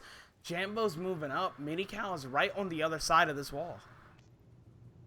I'm staying on board with Trends just to see what he can find here, but it looks like finally the bomb has been chosen. It's going to go over towards B. Henry will put this one down. Surely should get the plant off before anybody on the opposite team can cause him problems. Playing around this ticket booth area in Lower Street. Now there is one back market. Interesting to see what Jexo can do. Looks like they're going to play plat control in market stairs. You can see one in bedroom, one backed up all the way to bridge, and one in bike. The first gunfight is going to go down, and now Jexo's position has been revealed. Player number 4, Minical, as well, trying to pinch on bike, so he does get into the position. Loses the player completely. Minical has no idea where the player in bike has gone. He's completely lost him. They've both backed out. Henry's gone underneath the scaffolding. However, Jexo will get 1 kill, but just like that, we're tied 3-3. Oh my god. I can't believe it. What in the world just happened? We were just sitting at 3-0, then 3-1, and then 2 commanding rounds on the side of OBN Youth that tied it up at 3-all. There's no way that this one goes to a game 5 for our first game. Surely, round 11, game 5. There's no way it goes to round 11, Paradox. If we get a round 11 in game 5, it will be so. And this is kind of, remember what I spoke about when we were talking about if this game would go to game 5, how these two teams would play in the final game 5 search and destroy.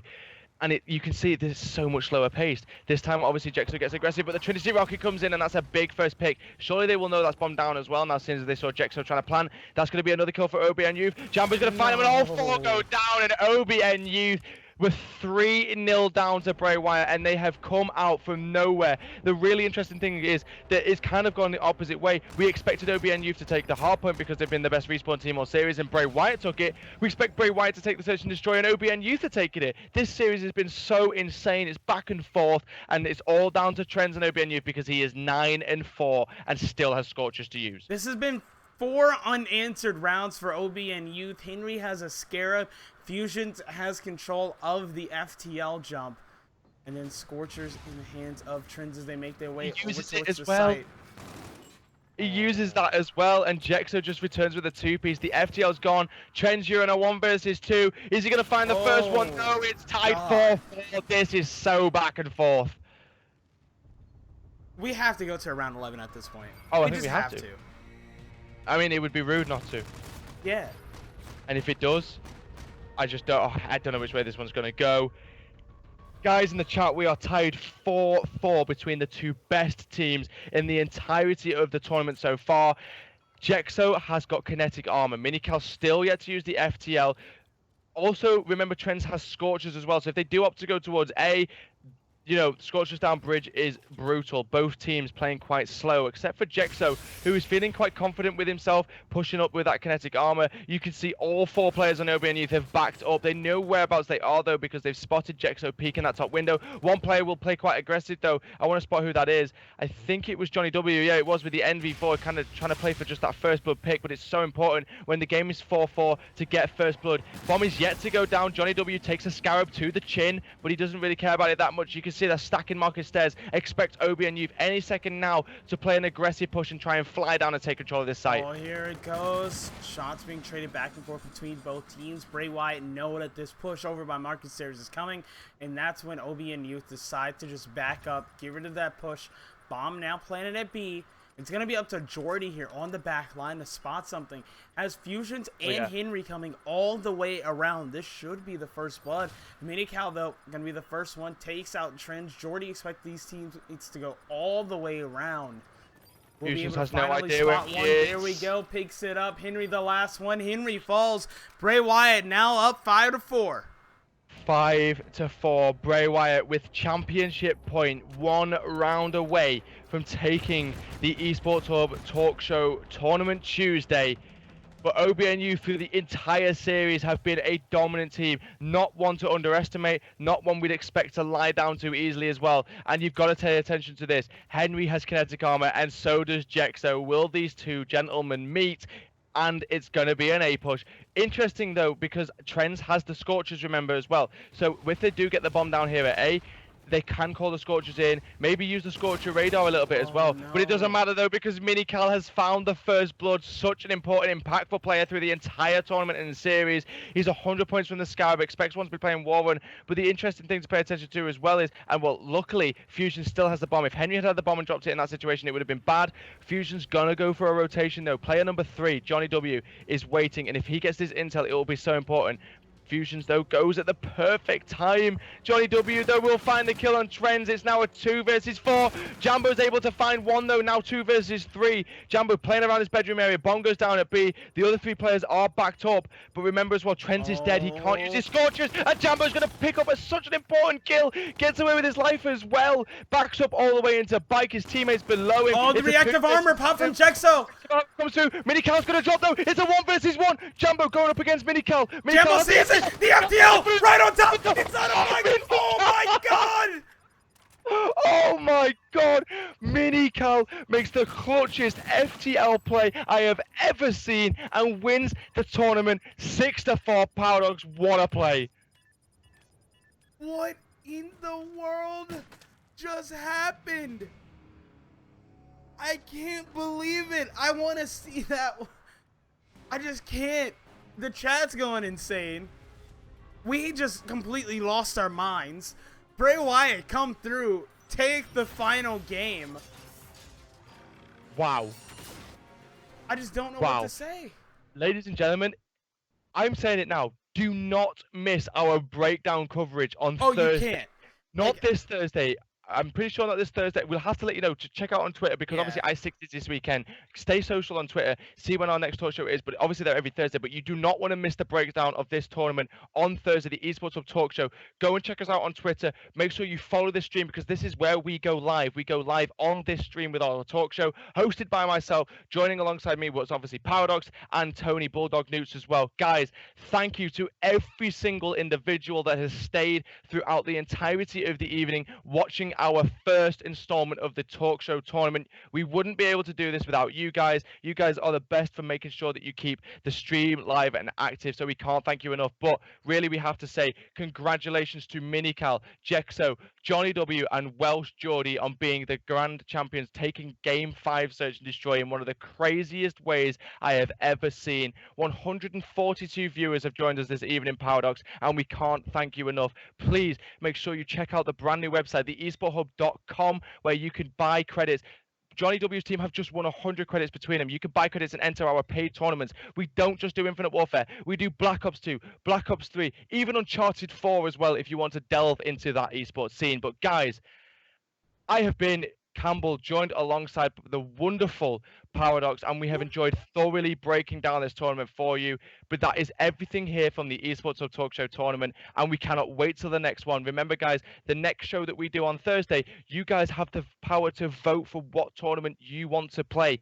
It's completely in your hands. You control what tournament gets played, what variant style, and what game it is we're playing on. But guys, that is everything here from the Esports Hub Talk Show.